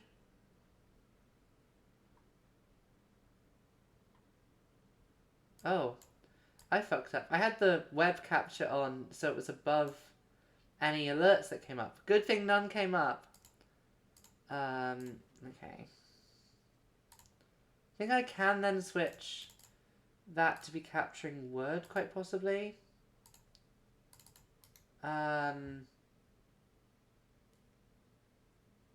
Transform.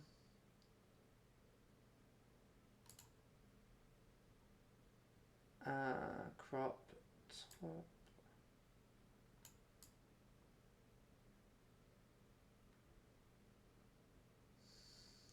Wee.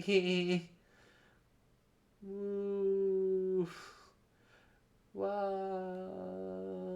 There must be an easier way to do this, I just haven't worked out how to.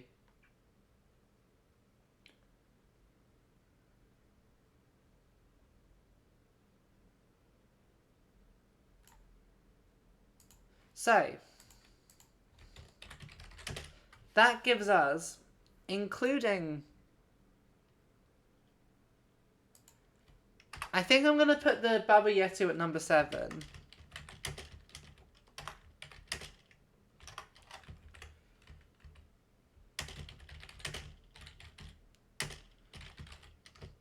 Baba Yetu comes in at number 7. So that gives us the definitive ranking of the intros of the Civilization games. All 23 of them. I will zoom in slightly because this is small.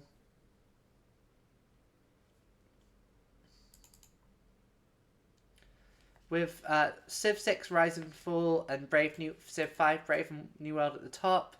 And Revolution 2 and Colonization 1 all the way down at the bottom. I had fun with this. I think we could do this with other franchises. If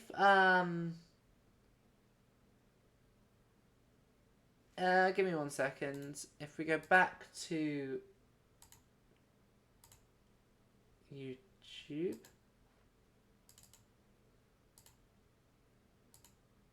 Oh, it got confused because I changed tab. But if we look at these again, so they did like God of War, Devil May Cry, Resident Evil, Mortal Kombat, Mario, Monster Hunter, Crash Bandicoot, Persona, Kingdom Hearts, Sonic, Mario Party, and Mario Sports. So I think there's a lot of game series that haven't been done. Like I think The Sims. If the Sims games have intros.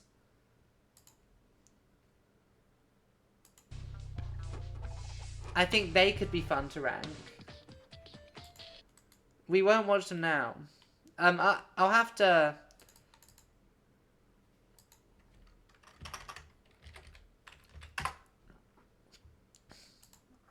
Would this have all of them?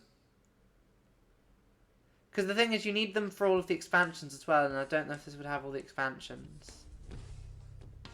But yeah, I'll try and find some other series that could be fun to do this for. Maybe Pokemon could be fun.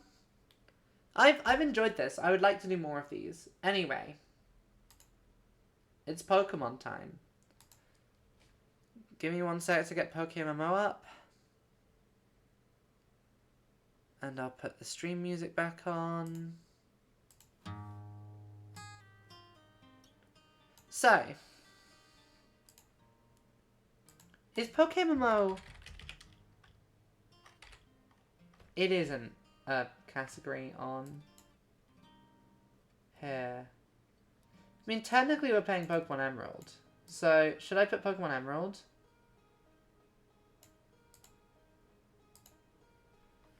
So, last time on PokeMMO, where did we get to? This is the question. Oh yeah, I've spent ages doing grinding. I've also been playing through Unova just personally, as a way of scouting. Apparently, apparently we are days off them adding in Kanto. No, adding in Johto, so that could be really exciting. But yeah. I need to get my nuzlocke tracker up. Who have I added to the team? Oh, it would also help if you could see the game, wouldn't it? That would be smart of me.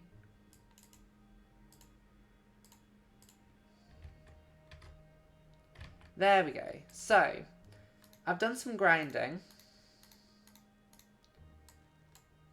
So this is what the current team looks like. Timmy is slightly over leveled. Don't worry about that. But yeah, I have actual strategy for the next gem, which is something that I don't think we've ever heard me say before. So now we've got Sheninja or Bonus Jonas as it's there. It doesn't have a gender, as it's being referred to. I don't know which pronouns it uses.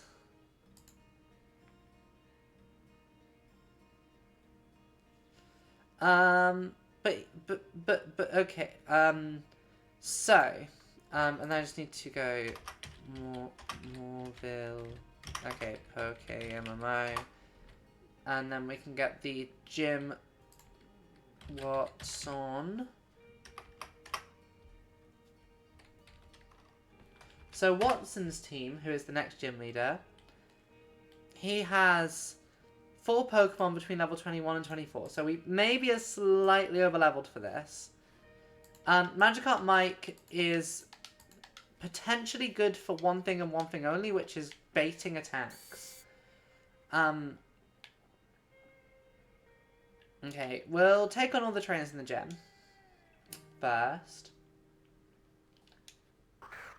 But yeah, I've done quite a lot of grinding, so as you can see, I've now played 10 hours of this playthrough, which is more than I had before.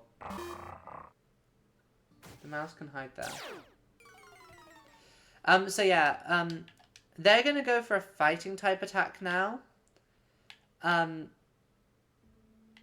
Which means, and if I fuck up, we've lost Bonus Jonas, but that's fine. But yeah, because Bonus Jonas has the ability, Wonder Guard, only super effective moves can hit. And that means we can do like quite free switches, by baiting moves, that wouldn't be super effective otherwise. Timmy is also going to be very good for this. Admittedly, the level cap is 28, so Timmy can't get too much XP for this gym before we beat the gym leader. But also, for some reason, this gym is full of people who don't have electric types. Do not ask me why that is, because I could not tell you.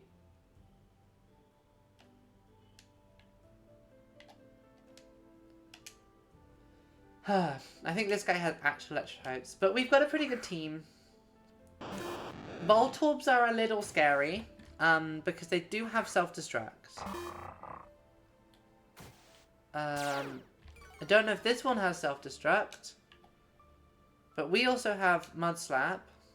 So Sonic Boom does 20 damage no matter what every time. But we have Mud Slap, which is both super effective and lowers their accuracy. Although Shockwave can never miss, so it does undermine us slightly.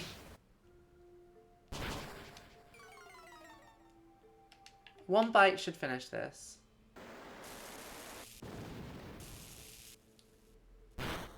Ooh.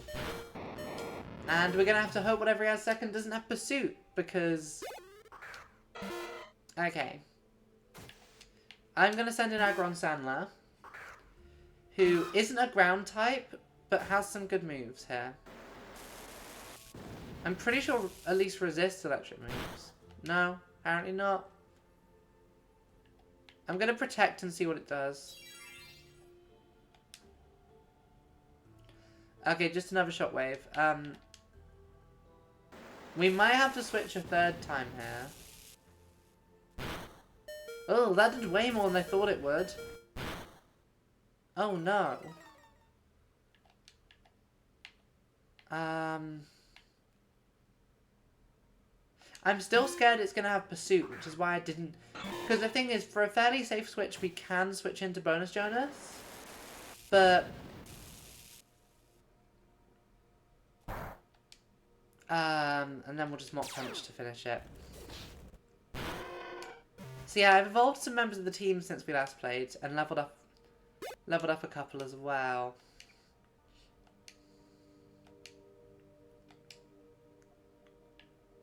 And we'll need to go heal.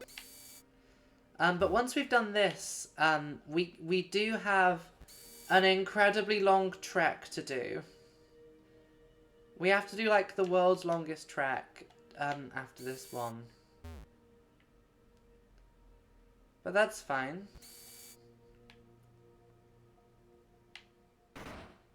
Damn it.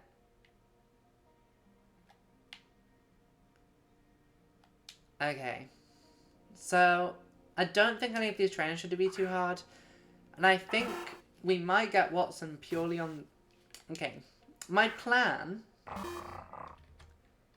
for Watson is to use is to use a mix of Gyarados and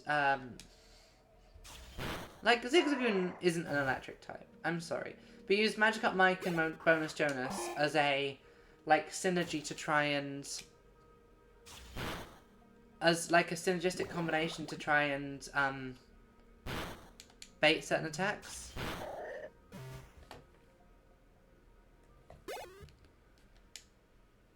It's no fun to lose. Too right. But I wouldn't know. Don't look at the death counter, please. Okay, I may have just fucked up. I forgot that there were 2 of them here. It would have been safer to fight them one at a time, but that's fine, she says. Okay. This little guy has Air Cutter, Moonlight, Shock Beam, and Struggle Bug. No, it's Volbeat. This guy has Ice Punch.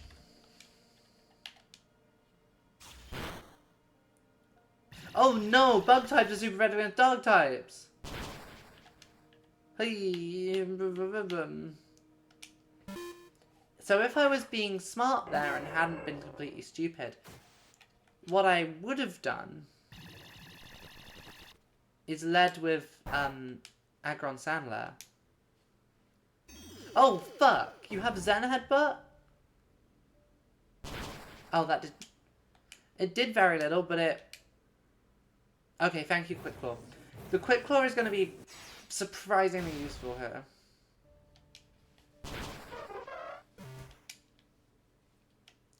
We're taking more damage than I'd like when we're about to be plunged into another fight immediately after this as well. Okay, does Illumise have... It has Air Cutter. So we have to hope an Aerial Ace finishes us off.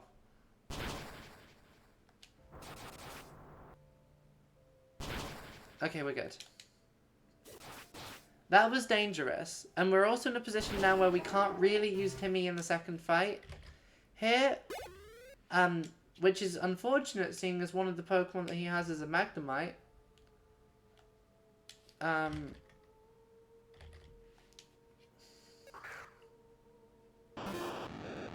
So I don't know fully what this Voltorb has.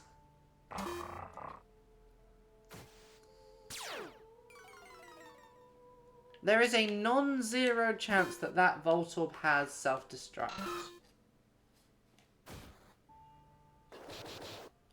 Okay, we're Sonic Booming.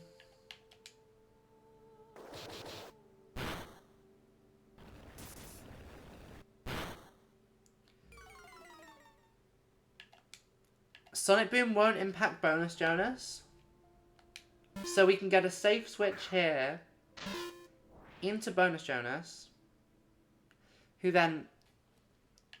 I don't know if it'll have anything that will impact Bonus Jonas. But then we should be able to get into Sandra way more easily. There we go. By baiting Rollout. And then we can just Mega Drain to heal and kill. I have half a brain. I've learned Pokemon. I hate to say it, but I kind of understand what's going on now.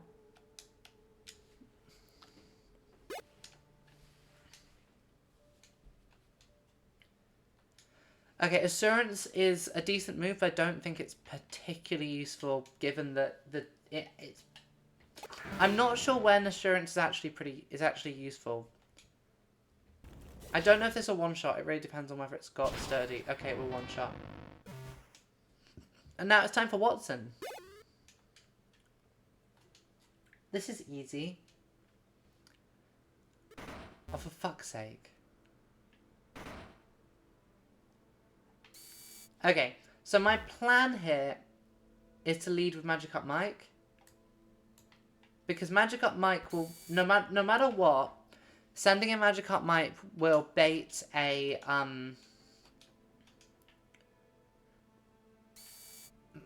it will bait a, electric type move.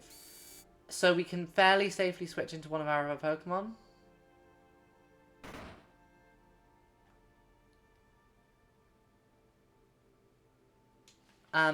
So I think we should be okay here. I think. Voltorb does have self-destruct. So this has Swift, Thunderwave, Shockwave, and self-destruct. So, nothing that can hit Bonus Jonas. So what we should really do is have... Okay, so here comes Manectric, who has Snarl.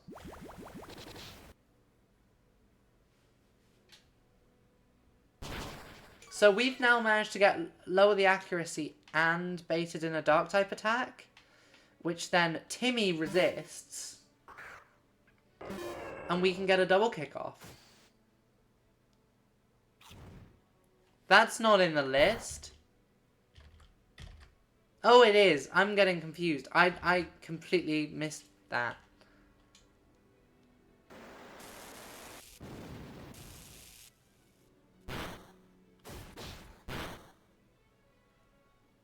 Okay.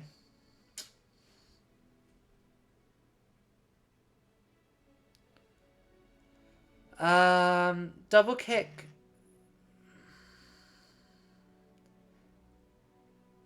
If we flame charge, will we be faster is my question. I'm not sure. Okay, we are in the red now, which is a bit scary. But we killed. That's good.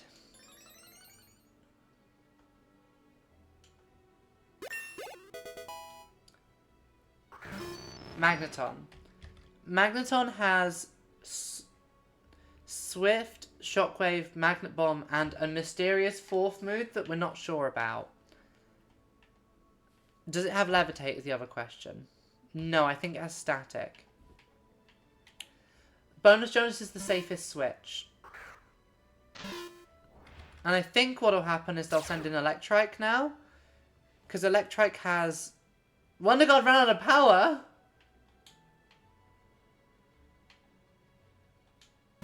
I did not know that could happen. I didn't know they did that to Wonder God in this game. And then we can Mach Punch.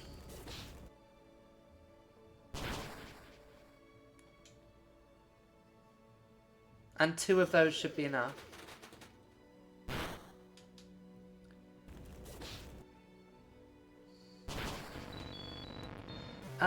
I don't love the health of some of our Pokemon, but not in the worst position in the world. So again, Voltorb does have self-destruct, which is the scariest thing we're dealing with here. And I think the safest thing to do is send in Woofs in chat, who has a decent chunk of HP.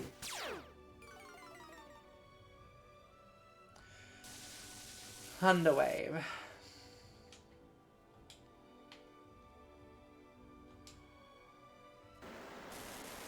Okay.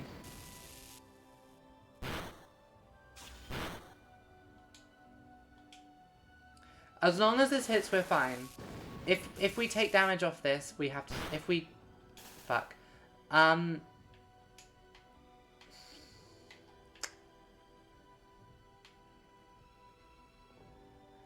think, honestly, the safest thing to do here is to switch back into Sandra. And if it self-destructs, we're fucked. And if it only shockwaves, I think we should be good because it resists. Then I can Mach Punch. And we're just left with Electrike, who has no moves that can really do anything to Sandra. And I can Mega Drain. This is the first time... Okay, this is the first time I've done one of these battles, and... I mean, you can tell me this as a viewer. And feel free to in the YouTube comments as well if you're watching the VOD. But this is the first time I've done one of these, and it's felt like I know what I'm doing.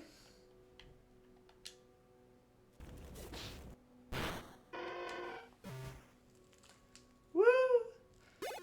Woo! We did it! Yay!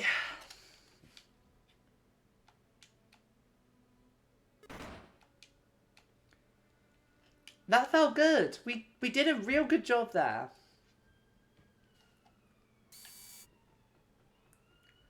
So now we begin the extremely long journey around the mountain. So that is Watson defeated.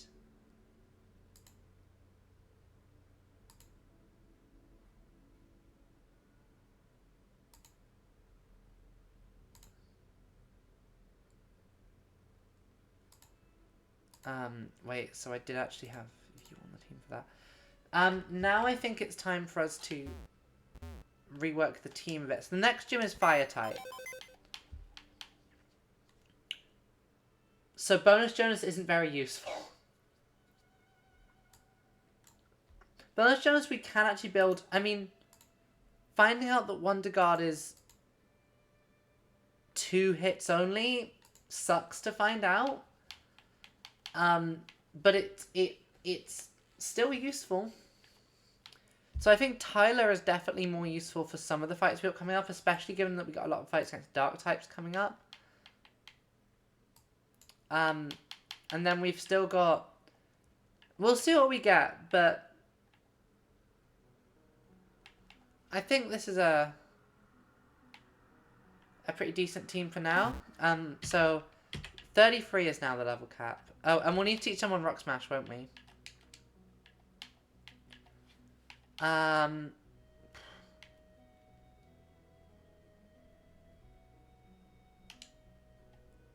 It's, I think, better than Mud Slap. No, it's better than Tackle. Is there anything else we need to do before we go on? I don't think there is. We did these trainers already. We haven't done the wind straights yet. So we can go do the wind straights.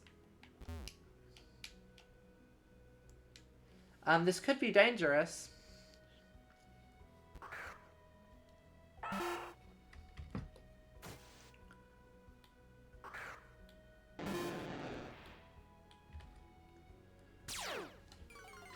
Okay, I don't think it's gonna be that bad.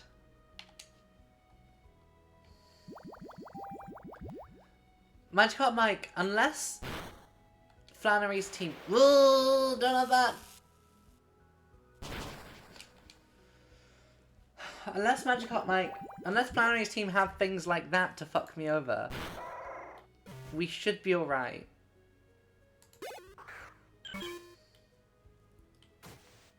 They probably... I mean, Camerupt has Rock Slide, I know that much. We don't have an Electric type yet, do we?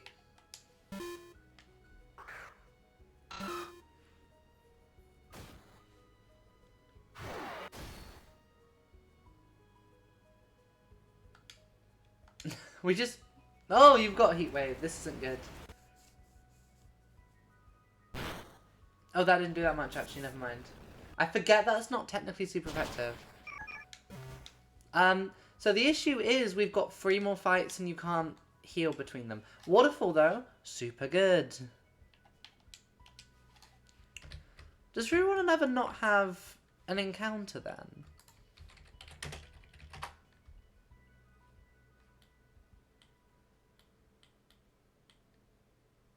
Oh no, it does. I'm very confused. Rage we don't need. Why does my Nuzlocke Kaka not have Route 111 on her then? Until after Flannery.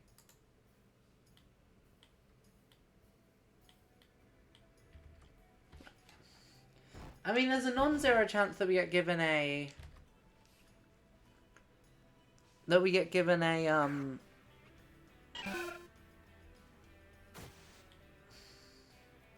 Oh, because the desert is the only bit of 111 where you can actually get encounters. And you can't do that until after, I see. Getting Trapinch would be real nice. Well, there is a small chance... Oh, this sucks. There is a small chance of us, Oh, that sucks even more, actually. Please one shot, please one shot. Thank you for subscribing. Thanks for subscribing, Arky. That's so generous. 6 months in advance? Holy shit. Wow, that's so generous. Thank you. Okay, this is a very difficult battle. We're not in great shape for 2 more of these. Okay, Marill's fine. I don't think Marill has anything too terrifying. My friends are all messaging each other about LinkedIn. Oh, I'm also meant to have been looking out for an email about jobs. So let me just check my inbox 1 second. Meanwhile, I'm going to switch over to Sandra for this.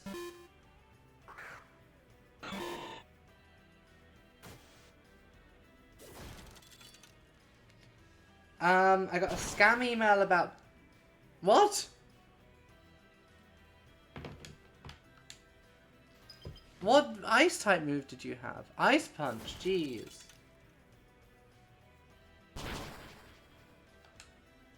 We'll be fine once we get out of Mega Drain. So I've been sent a scam TV licensing email. There we go, and now we can Mega Drain. We got very unlucky with the Frozen there. But very nice heals off that. If this freezes again, I'm gonna scream. So now we know that Marill has Ice Punch from this. So yeah, this is one thing that PokeMMO does do a lot, especially once you get further into the game, is every single trainer is out to murder you. I don't watch live TV. The flat I live in has no reason to have a TV license. Like, everyone else I live with is students, so they're all covered by their parents. Because as long as you don't watch TV, watch BBC, live BBC TV plugged into the wall, or the iPlayer, you're fine. You've got a toxic orb. Oh shit, they've got actual plays here.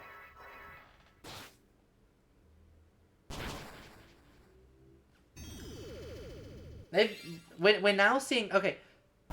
These guys have, like, competitive level strats on their Pokemon.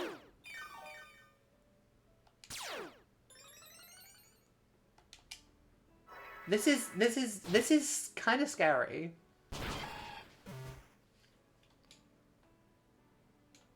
But yeah, no. It's like I don't pay for a TV license, so like getting an email that's like, "Oh, your TV license direct debit declined," is not the best way to get me to give you money. If you're for any scammers out there, you might need to try harder.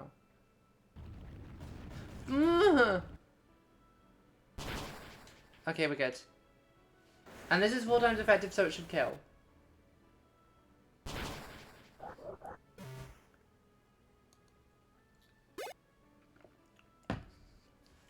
That's the 3rd one, so it's Grandma now. She, in base game, just has a meta type. I'm slightly scared about what she has. Is it just a meta type? Now, do we know what this meta type has? Fake Out and High Jump Kick.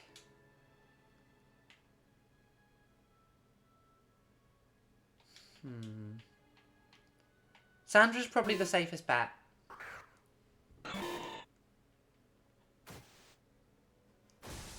Sandra was 100% the safest bet there then. And then Mega Drain for some heals. This is surprisingly scary.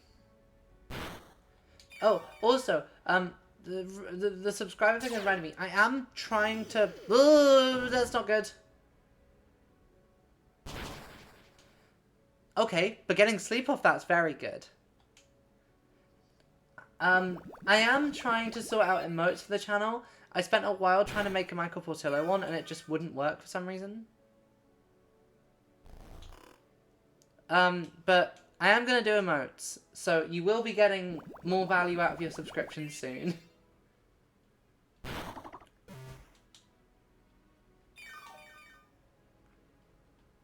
And that's the win streaks. That was a surprisingly scary... Like, our team is... It could be worse, but they're not in great shape after that. I'm gonna go heal and then we'll go back and actually talk to them. I'm not 100% sure if we'll get to Flannery today, we'll see. But we have quite a lot of tracking to go. Ooh, also we can get Skarmory potentially if we get lucky. There's like a lot of decent Pokemon we can get in the next couple of routes. Admittedly, quite a lot of them are fire types, which given that we have Blaziken, who is a good fire type, isn't that helpful. Thank you, Ultimate Guitar, for sending me 15 awesome chords. That is fair. You're saying that the Portillo emote isn't... The Portillo emote isn't the reason everyone comes to this channel?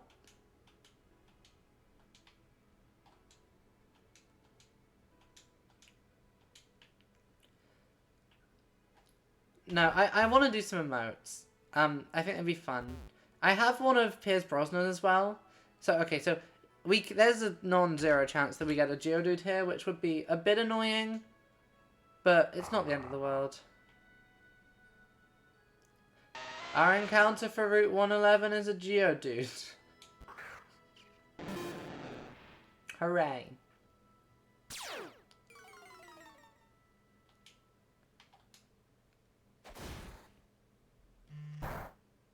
Phone, stop shaking like that.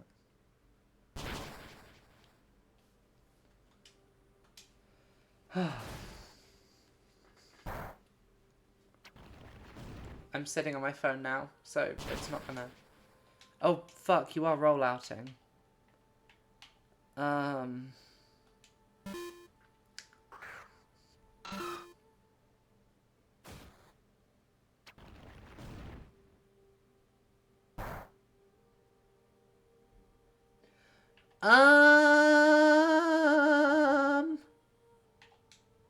I could do. I don't know. I haven't got enough bits on the channel. Like, as in, like... I think... Who? I'm probably going to have a Golem one, because he's a cornerstone of the channel, really. Like, this channel wouldn't be where it was today if it weren't for our boy Golem.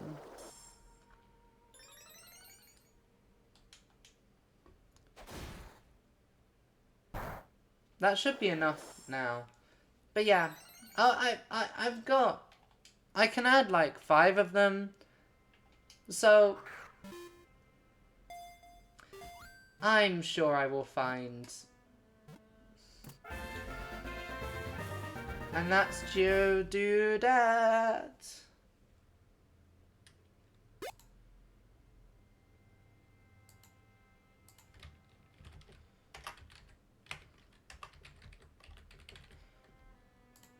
As our encounter for this route, which I would have preferred to not get. But that's fine. That means we can't... I just have a, personal... I have a personal fascination with I have a personal fascination with Portillo, and I don't know why. But... it just be like that sometimes. Like, sometimes you just take a slightly weird person who was once a Conservative member of your parliament, and you've developed a strange fascination with them. I don't know. There's probably... I have normal interests as well, I promise. I promise some of my interests are normal.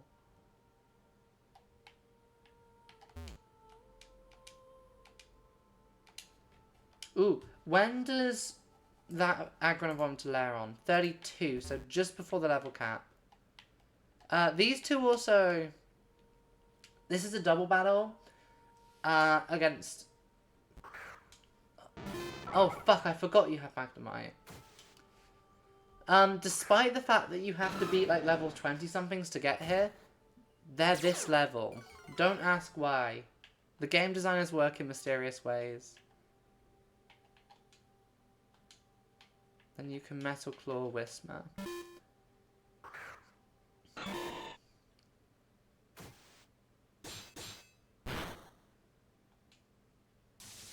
I probably have some, like, emotes stored around that I could just resurrect.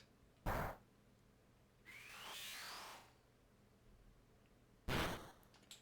so Mach Punch, Magnemite, and Headbutt, Whismur. Oh, you've got Sturdy, incredible.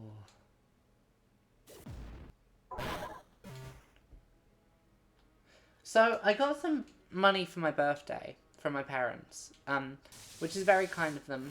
And I'm very tempted. I've realised that, like, a second-hand, PS4 is really not that much, and there are some pretty good games on the PS4. Like, you can get, like, the remastered, like, Ico, Team Ico collection, of, like, Ico, Shadow of the Colossus, and, the other one, The Last Guardian, and also Bloodborne is on there, and also, because it's a console with, like, disc stuff, you can get, like, a bunch of stuff like, Resident Evil 8 and stuff like that for, like, way cheaper than you'd potentially get them on PC or on, like, my Xbox. Because my Xbox, when I bought my Xbox, Series S, I made the mistake of buying the Series S, which is still a good console, and it's a deal cheaper than the Series X, but because it doesn't have a disc drive, you can't buy second-hand games, and that ends up actually doing you quite a lot of damage, like, financially, because it means that you can't, like, because so few people had PS5s and Xbox Series is when they first came out, and even now not many people have them, although currently the PS5 is, like, discounted by about £100 in several shops over here. Like, it's because so few people had it, wasn't much demand for the games for those consoles.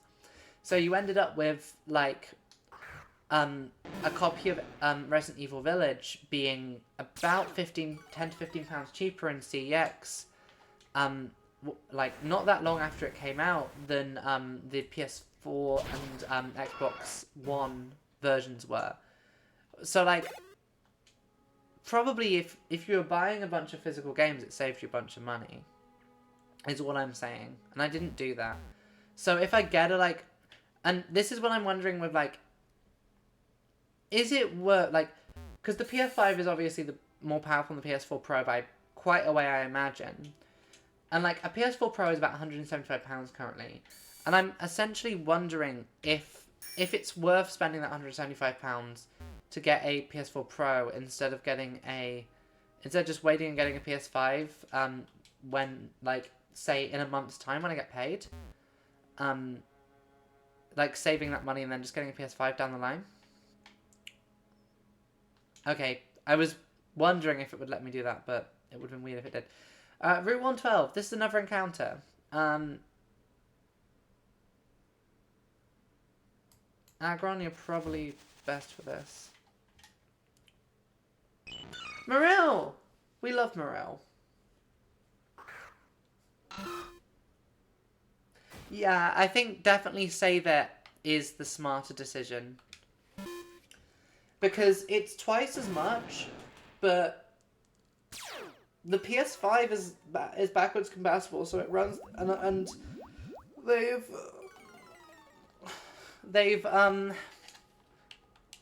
discounted games for the PS5, or they've, like, specifically, I think they've made it with PS4 games that the PS4 games that would have been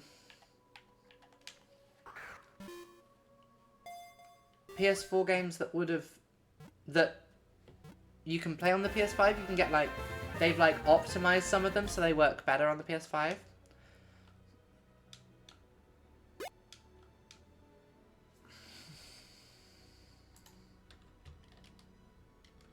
Wet Mouse. This is Wet Mouse. Who's our Route 112 encounter. It was just this or a Nummel, apparently. And it's an impish nature, which is up defense minus special attack. Don't know if that's any good.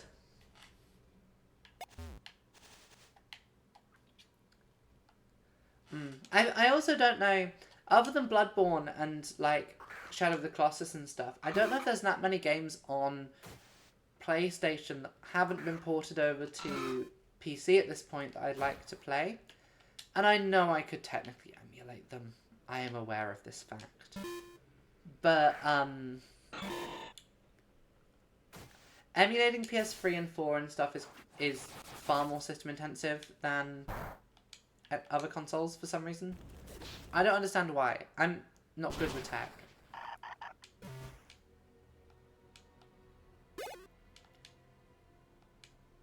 But yeah. I mean, now that I'm making money off this, if I use... I think I'd need to set up my accounts differently if I wanted to, like, have... If I wanted to, like, have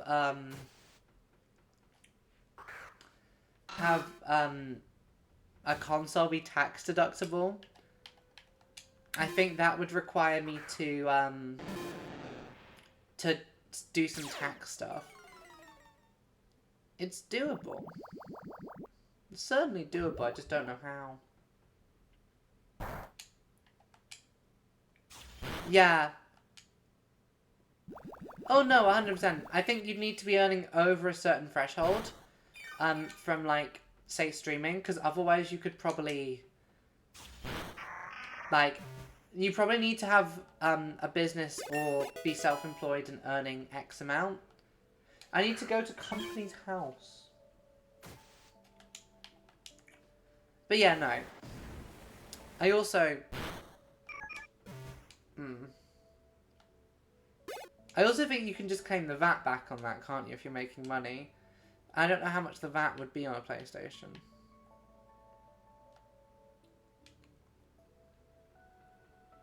I love the hiker models for this game. I think they're very fun.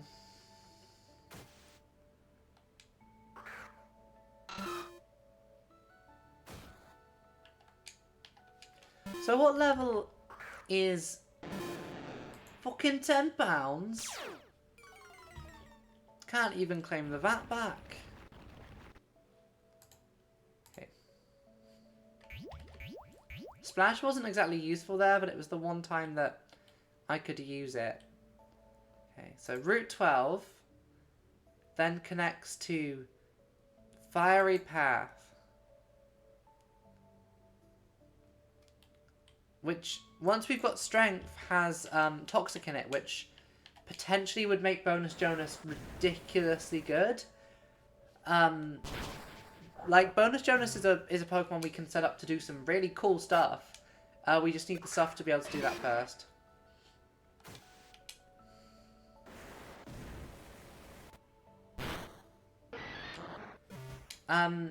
There's a rest house not too far ahead from here.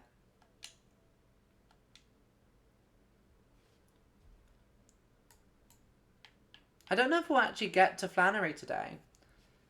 We'll see, but because Flannery is if you give me 1 second, Flannery is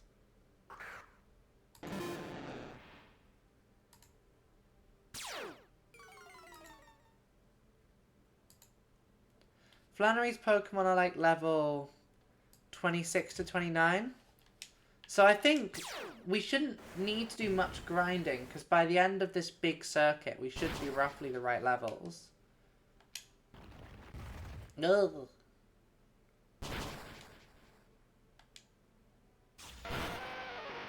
We should be roughly the right levels by the end of this.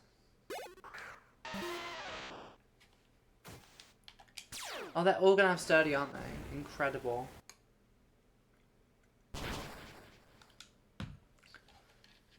But if I get an email or call and it goes how I hope it's gonna go, then this would end up being my last week of fun employment, and we'd actually have to enter a period of scheduled streams. Imagine that. A terrifying concept. A terrifying concept, planning streams in advance. You'd never find me doing that.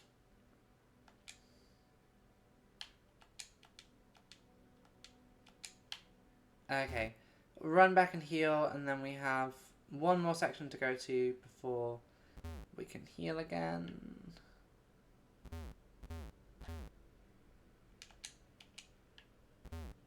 Oh, I wish I could turn off specifically the noise for when, like, I run into something by accident.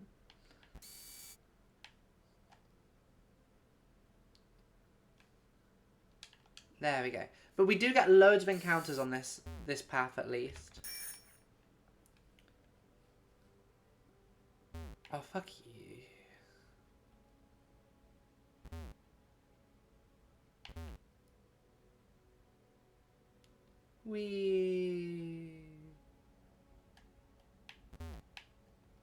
So now we get Fiery Path, which is Numel. So Numel, well, Camerupt isn't bad. It's just a Pokemon which, Oblivious is pretty good. It's a Pokemon which we probably wouldn't choose over Combustin or Blaziken.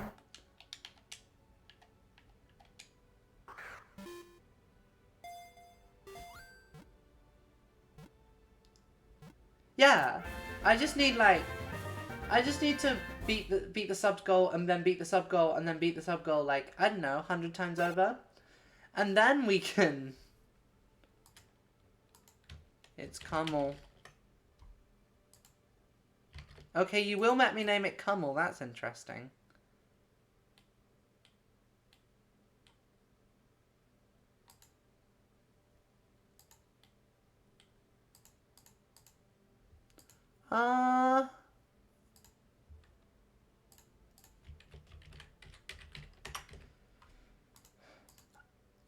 Don't know why the Nuzlocke tracker has decided these are places we need to go after Flannery, because that's definitely not how it works.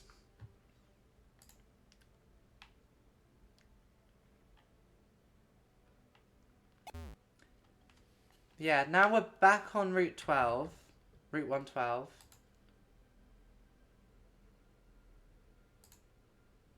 Or Route 113 is next up. But we've got a bunch of fights before then. Like, the game just makes you do one, and we can't check the map until we get out of this, but you have to do a massive circle to get round in this game. At least we're earning a bunch of money from this, because once we have money, I can buy XP candies, and I don't have to grind.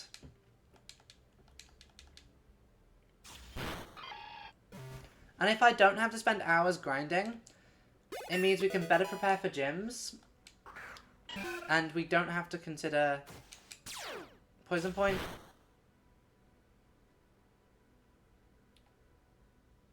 Probably don't want to be hurt by the poison. There's a rest house not too far. Oh, that's not good. Hoi, that's really not good.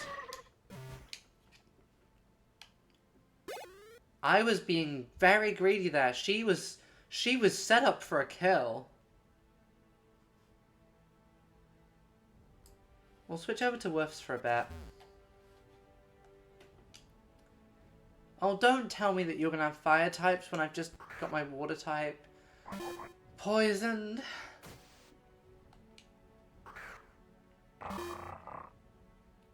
Woofs in chat should be fine though. Hey, Waywersa. How are you doing?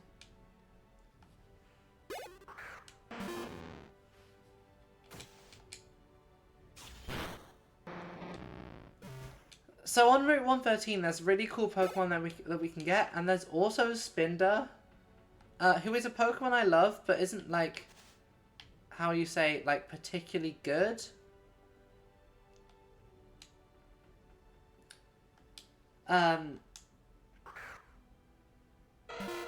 Okay, you've only got an Electrike, that's fine.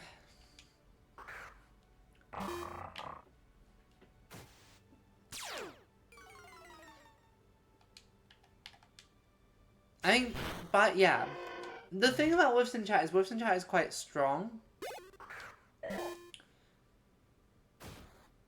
Oh wow. So Baldur's Gate, I'm really considering Baldur's Gate 3 because it seems like a fun time. It seems like a very fun time, and I think it sounds. I've never played one of those games before, but I think I would have a really fun time with it.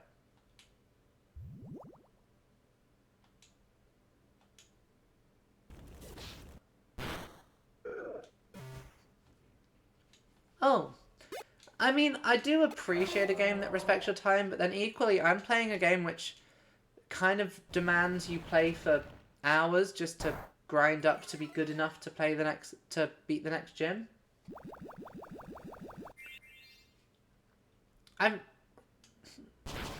It does seem super fun though. I think I would enjoy it. Everyone seems to be enjoying it. I've heard so many people online and in the Discord server talking really positively about it, so like, I don't doubt I'll enjoy it, at least. Now the question I'm having is, have they brought back the secret base feature that this game has?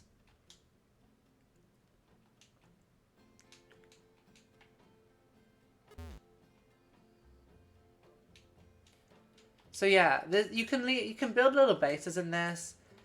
And then, in Pokemon Omega Ruby and Alpha Sapphire, the remake, you can, yeah, and in the remake, you can, like, set up like, a little gym in there. Oh, she puts you in an infinite loop of healing. That's fun. Do you give me berries? No, you don't.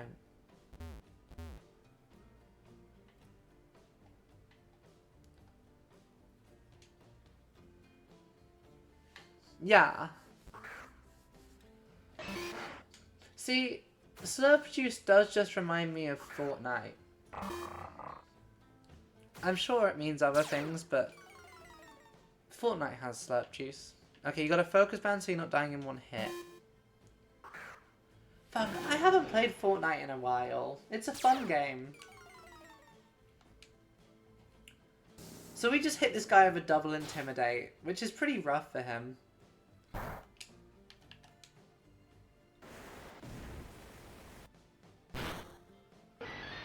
I swear that Focus Band is meant to...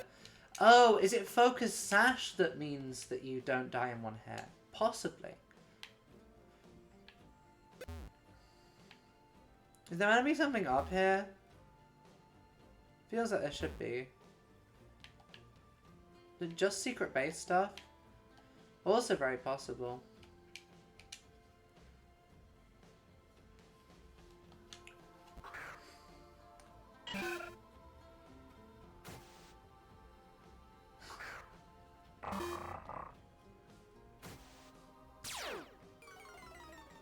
Wait, did Fortnite have the apes in them?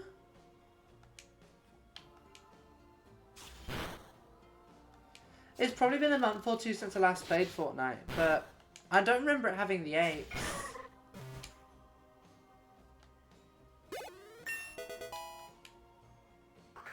I have, like, if I go on Epic and check how much time I have in Fortnite, it's slightly depressing. But no, it is one very fun thing about Fortnite is the song Chug Jug with You, which I believe is a drop that you can play in its entirety for bits and torture me at the expense of several pounds. Is that almost every piece of information about Fortnite and Chug Jug with You is now wrong, because so much of the references to the map and to items and stuff are just stuff that doesn't exist in that game anymore. So, like, probably... Okay, so, me and my friends... Fortnite is quite fun. and so me and my friends would play Fortnite as just like, as a like, just a fun thing that we did sometimes.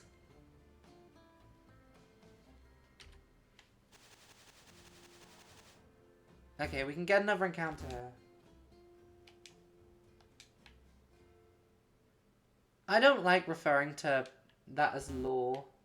I'm not 10 years old! This was this year! I am, as of yesterday, 23 years old!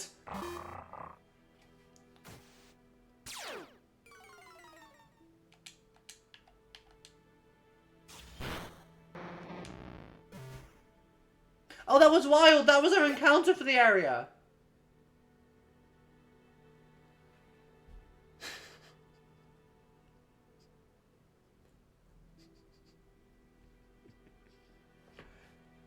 Guess Route 113 isn't getting an encounter then.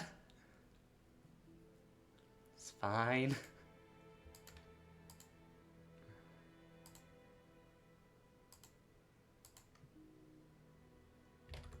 I mean, I am sitting here playing Pokemon. I mean, I'm pretty sick at Fortnite.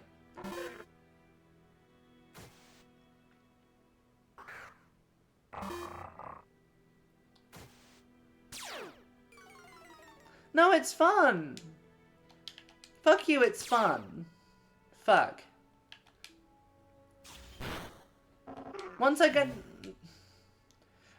to the next town, I'm closing Pokemon and I'm loading up Fortnite to show you it's a fun game.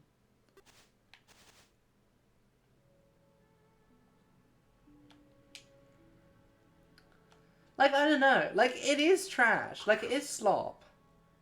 Is the thing. Like, but unlike like a lot of the slop games that are designed to get your money out of it, Tomato Town doesn't exist anymore. Yeah, the current map is like unrecognizable. So yeah, instead of ending it with GeoGuessr, like we normally do, we're gonna end this stream with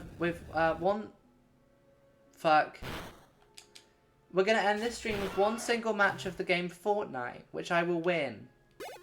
I'm just gonna get a quick victory royale. Because I need to prove a point.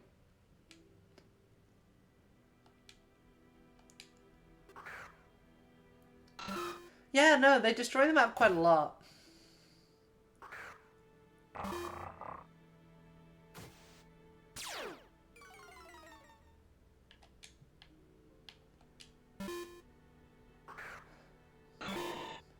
I have seen the Dan Olsen video.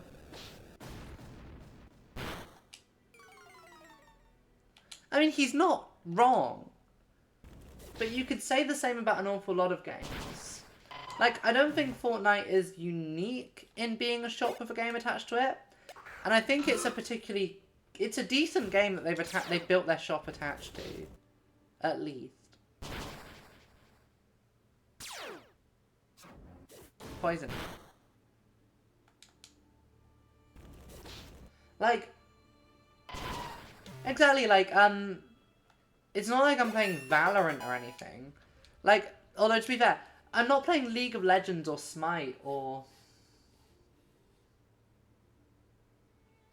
Yeah, they have loads of like music experiences in Fortnite.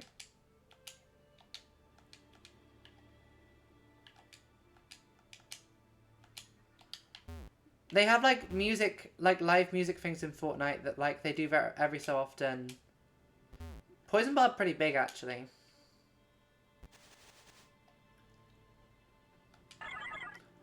That's a bald Spinder. That's a fun Spinder to find.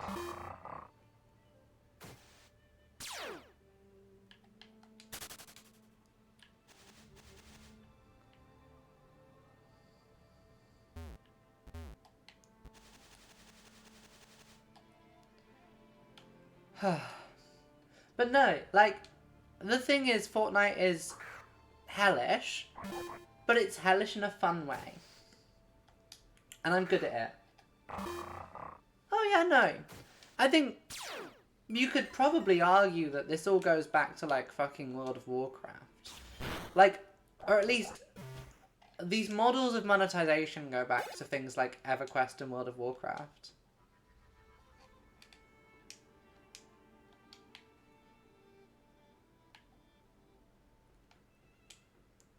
I don't like the children saying they collect ashes.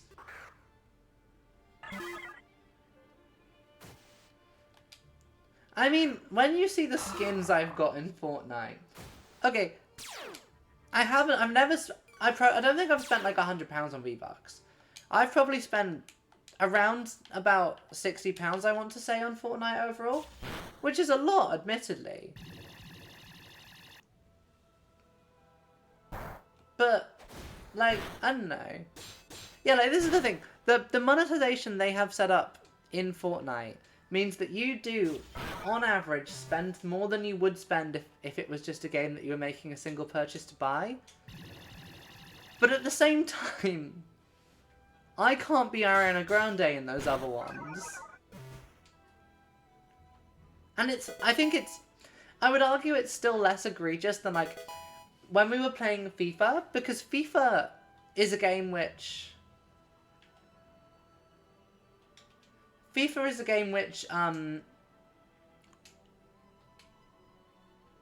those children were bored, so they're going to collect more ashes.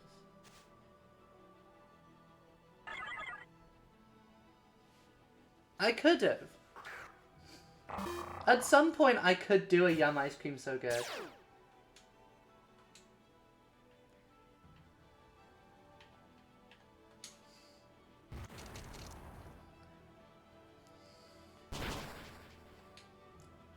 Wait, I'm not a, like, TF2 expert, but isn't Pyro a woman?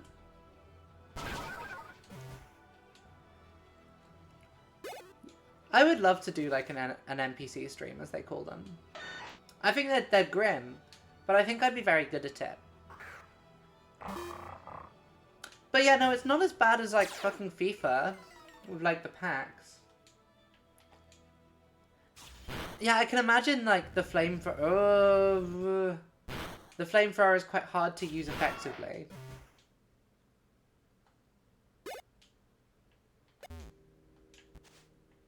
All that for a leper berry?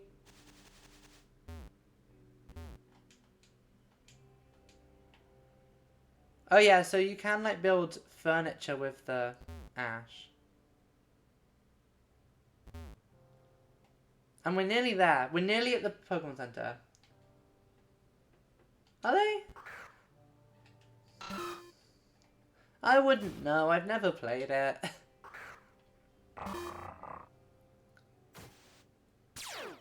I should do...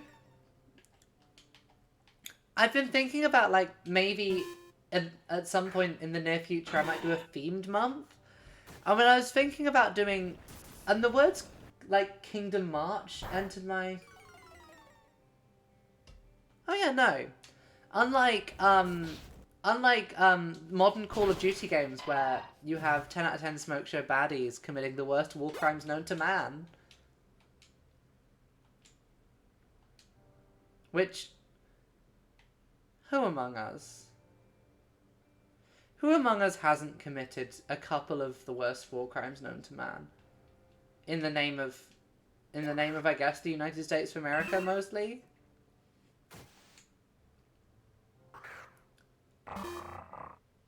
Oh yeah, wasn't it like the Cold War one that you be like non-binary?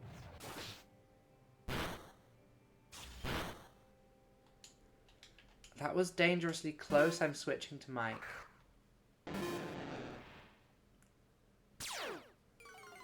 But yeah, so one concept I had for like a month was like Kingdom March, which is a month when I will play as many of the Kingdom Hearts games as I possibly can in one month. Is that a good idea? Probably not. Is it an idea that's funny to me in this moment? Yes. Incredibly. That's so good. I would love for Ronald Reagan to respect my pronouns. See, this was the real issue with Ronald Reagan, is that he was woke. He was fundamentally a wokeist.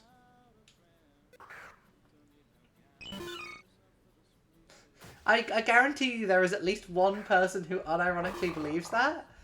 Who, like, is like, Ronald Reagan was woke, actually. He was too left-wing. Like, he was a liberal. Ignore the neo on it. Oh. Oh yeah, he's from Hollywood. Of course he's woke.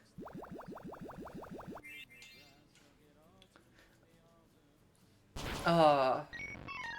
And Trump was woke. Like, oh yeah, I mean, ignore that it was a shit union and he kind of, like, did damage to them. He was still a union boss. It is really funny that there are people who, like, unironically believe that Trump is, like... They like, will attack Trump by calling him woke. Because Trump did some, like, 2016 election adverts which were, like, gays for Trump. And, like, I think... Even though Trump has done some transphobia and stuff, he's still... His heart doesn't seem in it. That's woke. That's woke shit. Anyway, it's time to play Fortnite.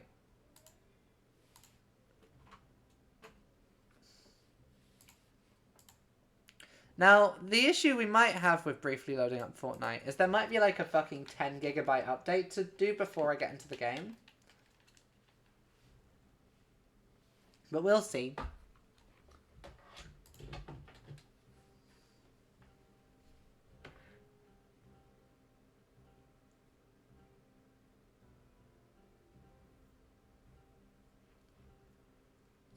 Is it updating? No, it's loading. Where we drop in, boys? Oh yeah, Optimus Prime's in this one, in this season pass.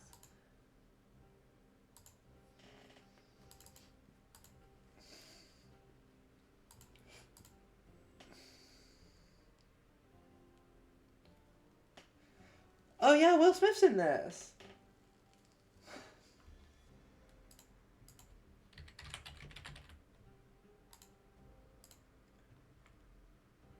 Why are you so small, Fortnite?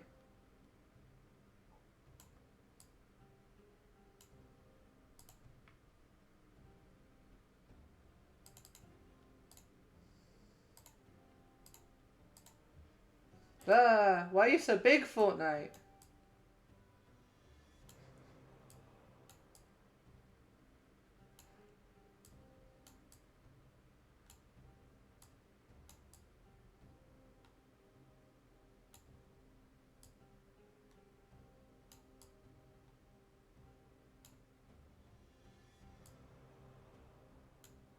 There we go. Wait, I updated Fortnite, didn't I? There we go. But yeah, welcome to Fortnite, a game that I've played too many hours of. Well, according to the Epic Store, which won't be open because I've got Fortnite open, never mind. We'll see at the very end. We're gonna play one game and then I'll finish the stream, I think. Because I need to make some dinner, and it's the YouTube zone. This is gonna be epic. Watch me instantly get destroyed by a 12-year-old.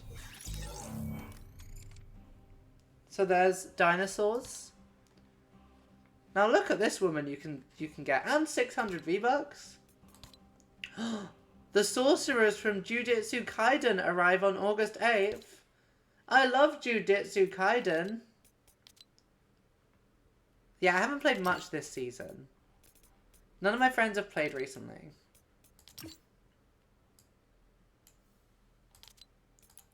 And I'll be honest, I don't think the Battle Pass rewards this season are very good.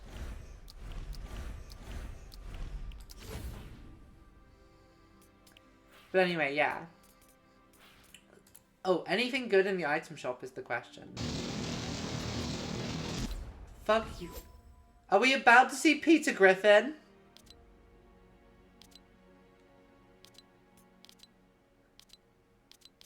Okay, there's some kind of music thing happening because they're doing, like... Oh, why are they selling Coachella stuff? Oh, I would love if they had Doctor Strangelove skins. Oh yeah, the Kid Leroy. Jay Bavlin. Polo.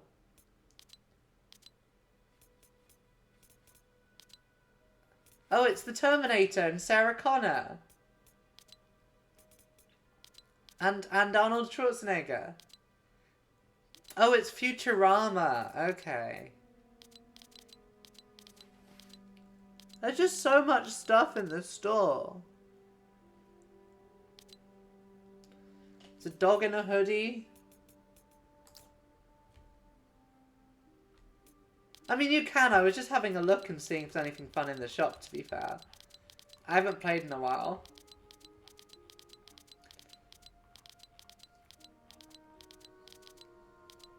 No, if we go back to the screen that we were spawned on. Well, I'll show you the skins I have first.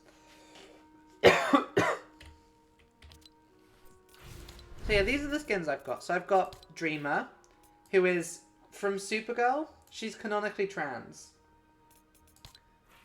It's Chun-Li. It's Claire Redfield. It's Mr. Doom. It's Gerald. Look, it's Ariana Grande. It's Hawkeye. It's Spider-Gwen. She's trans too. It's Space Hitler. Oh look, it's Zendaya.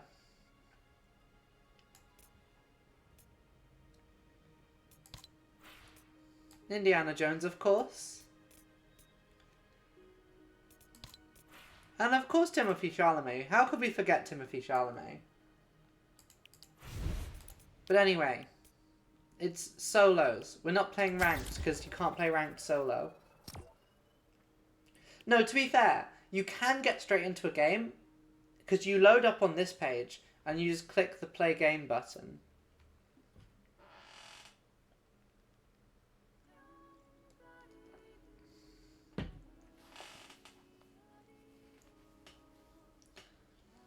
I would love for them to just add, like...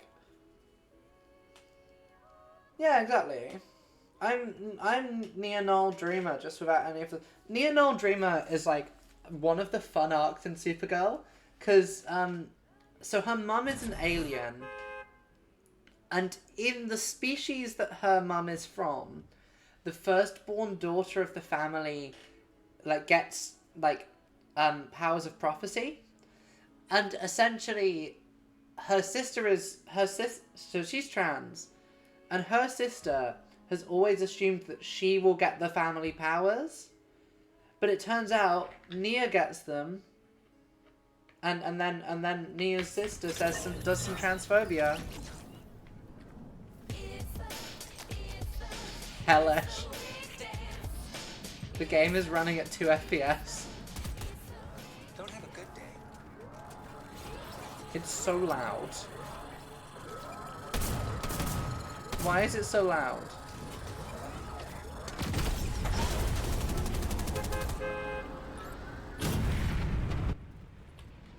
There we go.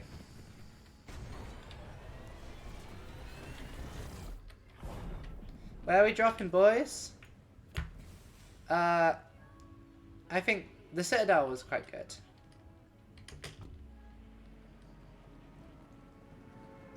Now, I don't want to toot my own horn too much, but I'm quite good at Fortnite.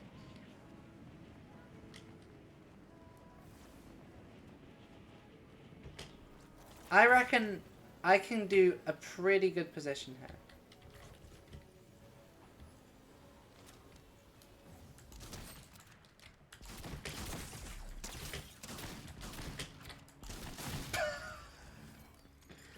I came 100th! I did as physically bad as you can possibly do!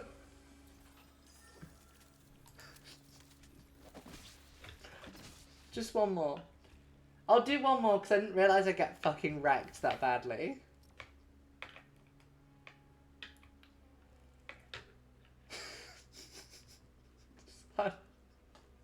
I'm really good at Fortnite. Oh.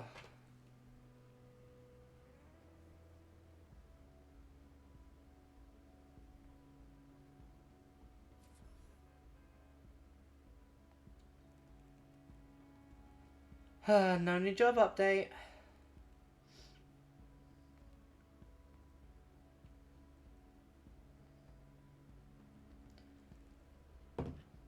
Inventory space is limited. Okay, but I am good at this game. Like, believe me.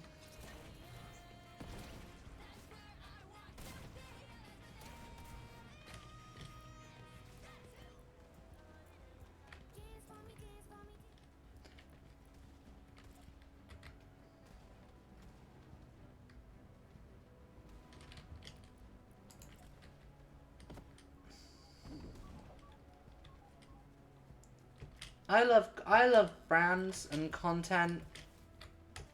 Don't want to love more than any of that is segues.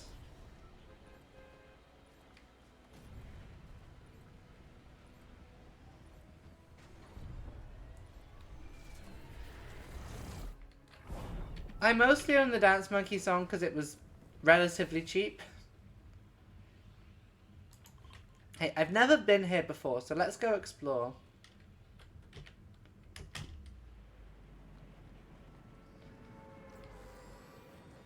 So yeah, the one thing you don't want to do if you're good at this game is really get into like a super early game fight when you've got no weapons.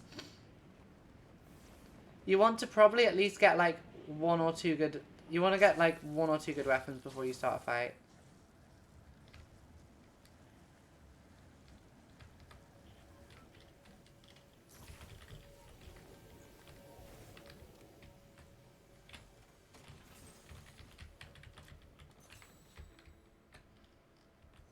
Okay. Someone is coming up by the sound of it.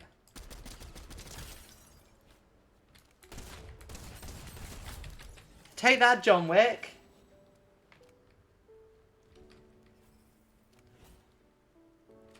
Remember when John Wick got killed by Spider-Man? By Spider-Gwen.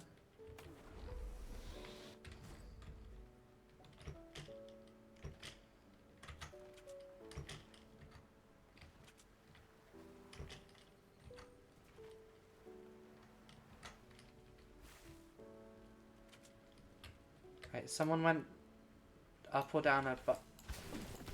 Okay, these give us shields.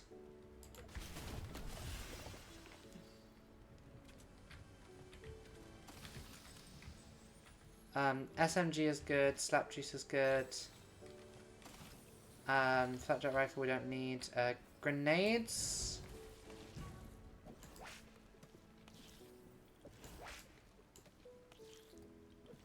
I guess we'll take the grenades until we have something else better. What we really need right now is ammo. Ugh.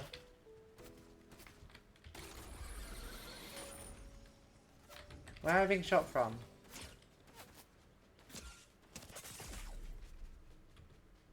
I don't understand where I'm being shot from is the issue.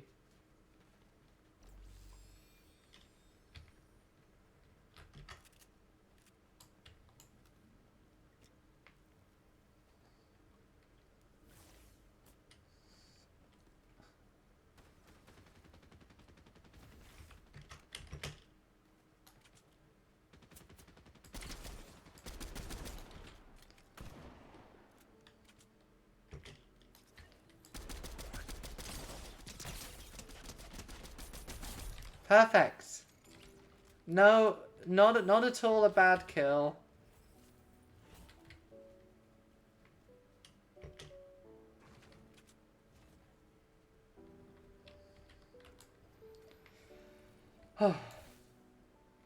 And we can get...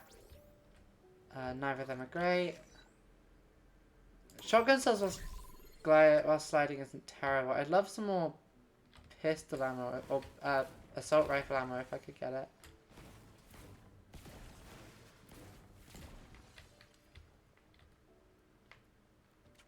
Because we have 16 shots left in that, which is not ideal. Oh wait, there's ammo chest over here.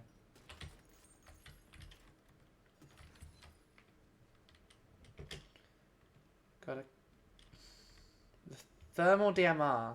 So we could get a sniper if we wanted. Well, not a sniper, but like a scoped rifle. Okay, there's 69 people left. We have 2 kills. We're not doing terribly. I would love to have full shields right now, but I can never have everything you ask for. Oh, we could play the fishing minigame this game has. Wait, who is that guy who just appeared in the top corner?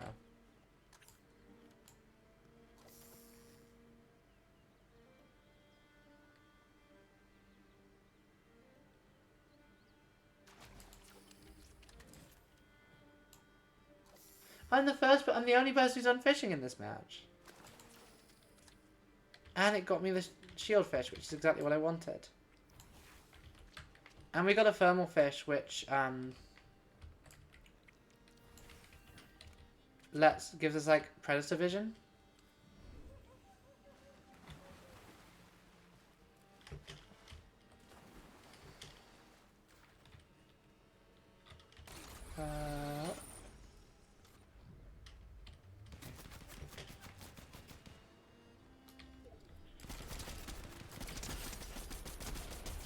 There we go.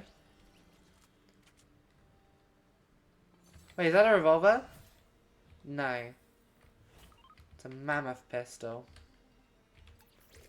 Don't love either of them. Scope weapons do increase damage, is really good.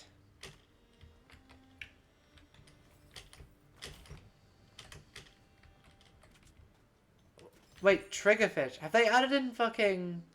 Wait, grapple gloves. Fuck yes. The grapple gloves rule. We've now got Spider-Gwen's powers.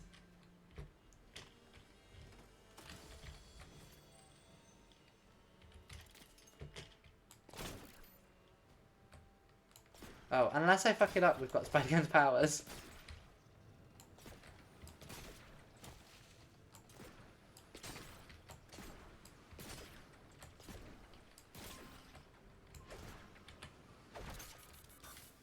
There we go. We do need more ammo quite badly. But yeah, the spider spinning things are quite fun.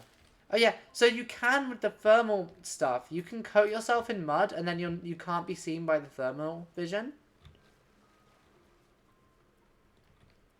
This game has some weirdly intricate systems. Oh fuck, there's someone else around, I think. My mouse wheel is also slightly broken, which is why scrolling is being a bit fun. Ooh. Oh, so if I get rid of them, then I can get a new pair which have more charges. And we can head...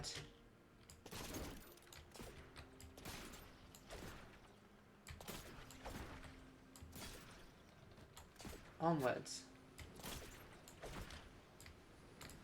Oh yeah, no. The kids love Predator.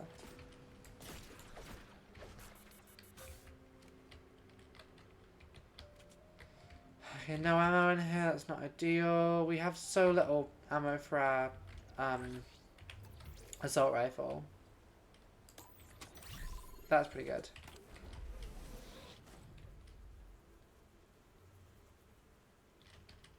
Now, why is there a swarm of bees? Fuck! Why?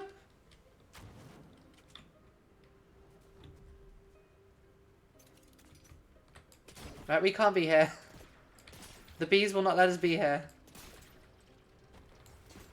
We're being hunted.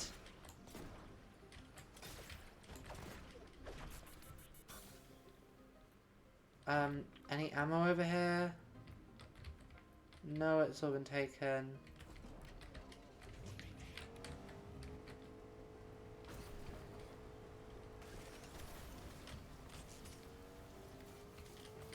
Honestly, nothing's off the table for this game.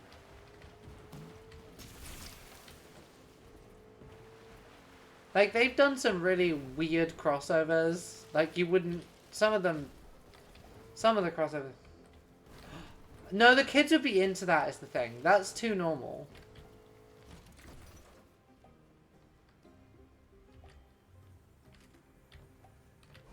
Ooh.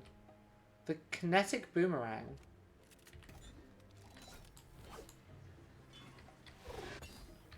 That's kind of cool.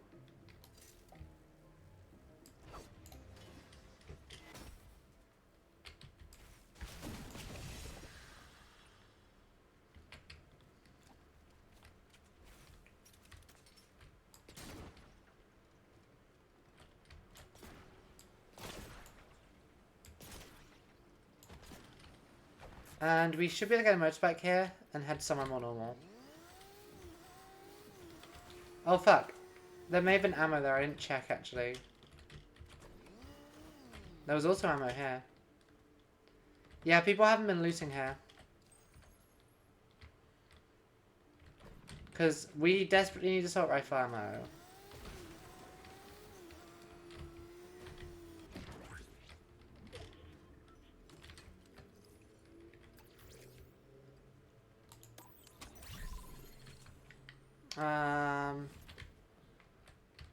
The storm is coming, which is a bit scary, but that's fine.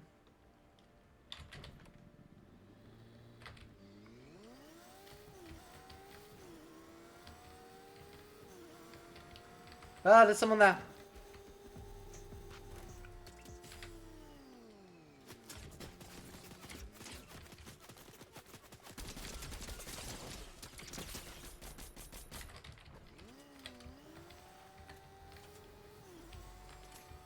And would we like to start going? It would be nice. I think we may be fucked.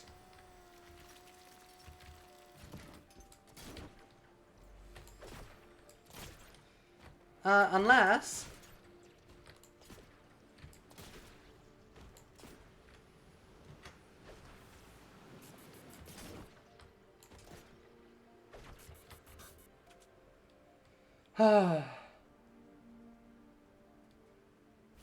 Oh god, B-movie is a weird fucking film.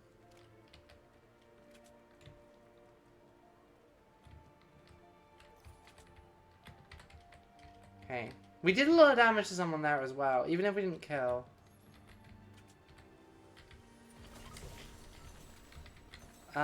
Shield potion here as well. Explosive repeater rifle? It's pretty poggers.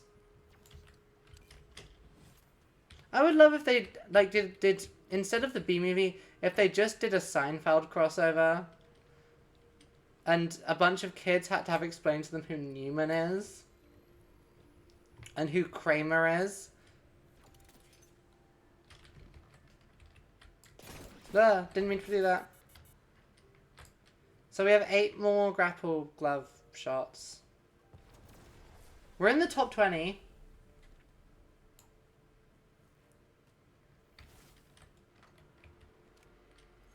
Someone's about. This shotgun is bad and I probably should have replaced it by now thinking about it. Okay. Did they hear me?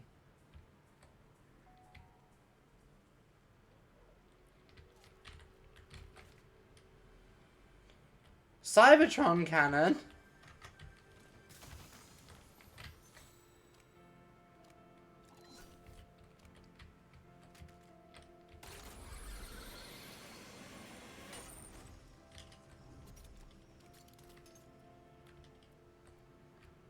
Okay.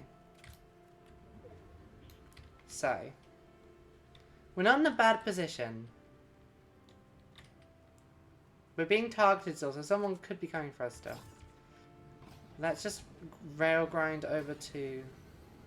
There's someone up there.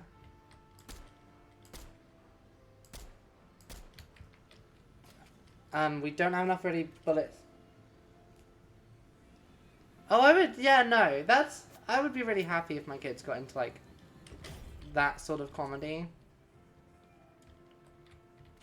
Big bush bomb.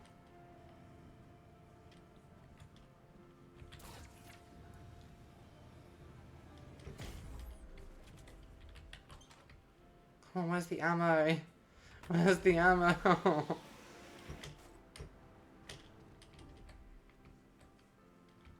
There's more shotgun ammo. But again, that's not particularly what we need.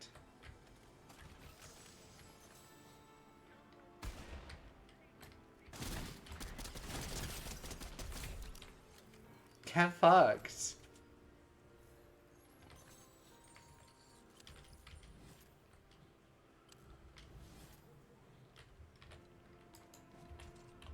But if we get rid of the grapple gloves, we can then pick up a fresh pair of them. And that guy did also have, that guy had a maximum amount of assault rifle ammo, so now we're full on assault rifle ammo. Did he have a better shotgun? Looking at it, I don't think he did. There's a Havoc Pump shotgun here, which is a different type of shotgun, but it's pretty good still. Okay, and then we need to travel a bit, because we're not fully in the city. We're not in the circle at the moment.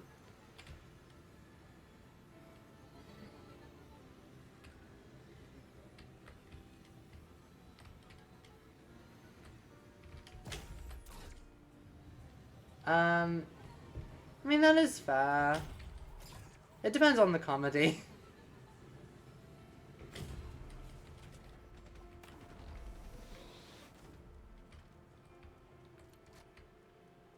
Okay.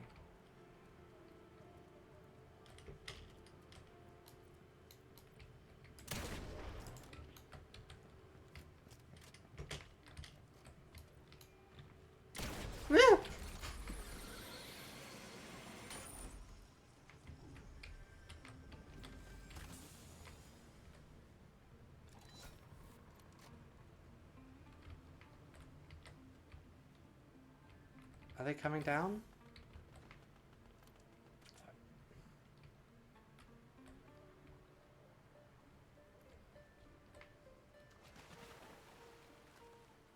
No, you can't deprive your kids of all that good Jerry Seinfeld comedy. That's a boss down there. Comedians in cars playing Fortnite would be very fun. Okay, so we can get onto here and get over to here.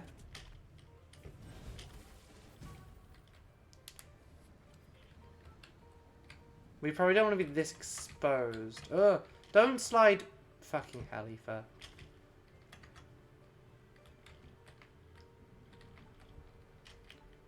Okay, we need to be on the other side of the river. That's doable.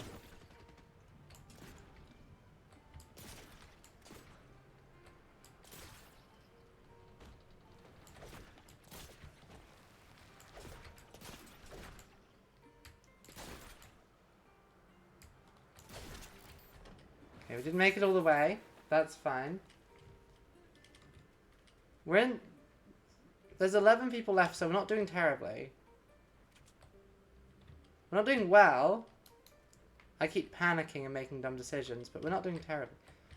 Okay, there's people fighting over on that bridge.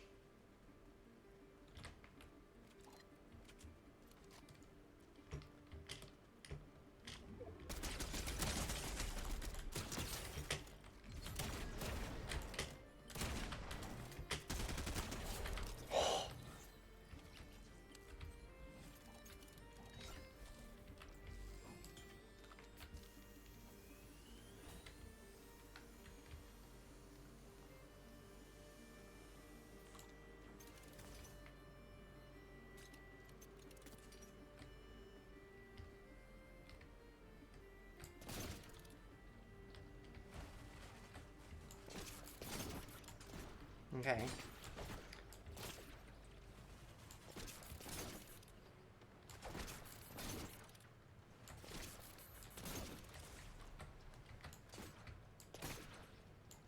I'm not moving the best, but I'm moving, which is probably what matters.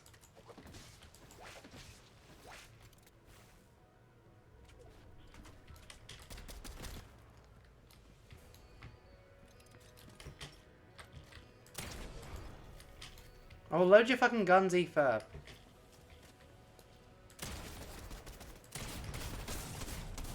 Okay, we were being 2v1 there. Oh, 3v1, never mind. 7th. That wasn't terrible. I haven't played this game in months. Anyway.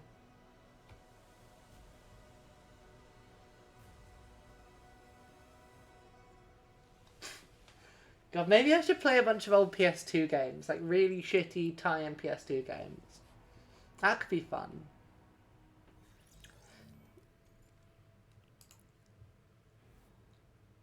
It looked like, yeah, that seemed to be George Lazenby's Bond. It could have been someone else.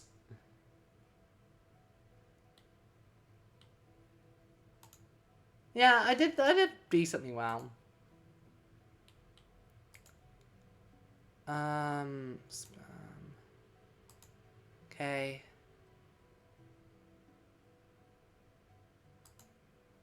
No job updates. So, that's probably it for today. This was a fun stream. I enjoyed the Civ thing. I think we'll probably do more of them at some point. Dark Souls again next time, which will probably be tomorrow. And I reckon we can, unless I start fucking up in Dark Souls, which is very possible. I reckon we don't have too much. We're probably more than halfway done with Dark Souls 2, and it hasn't taken us that long. Anyway, thank you very much for coming. I'll see you all on the next one, and I'm sure I'll see many of you relatively shortly for Slop. Bye-bye.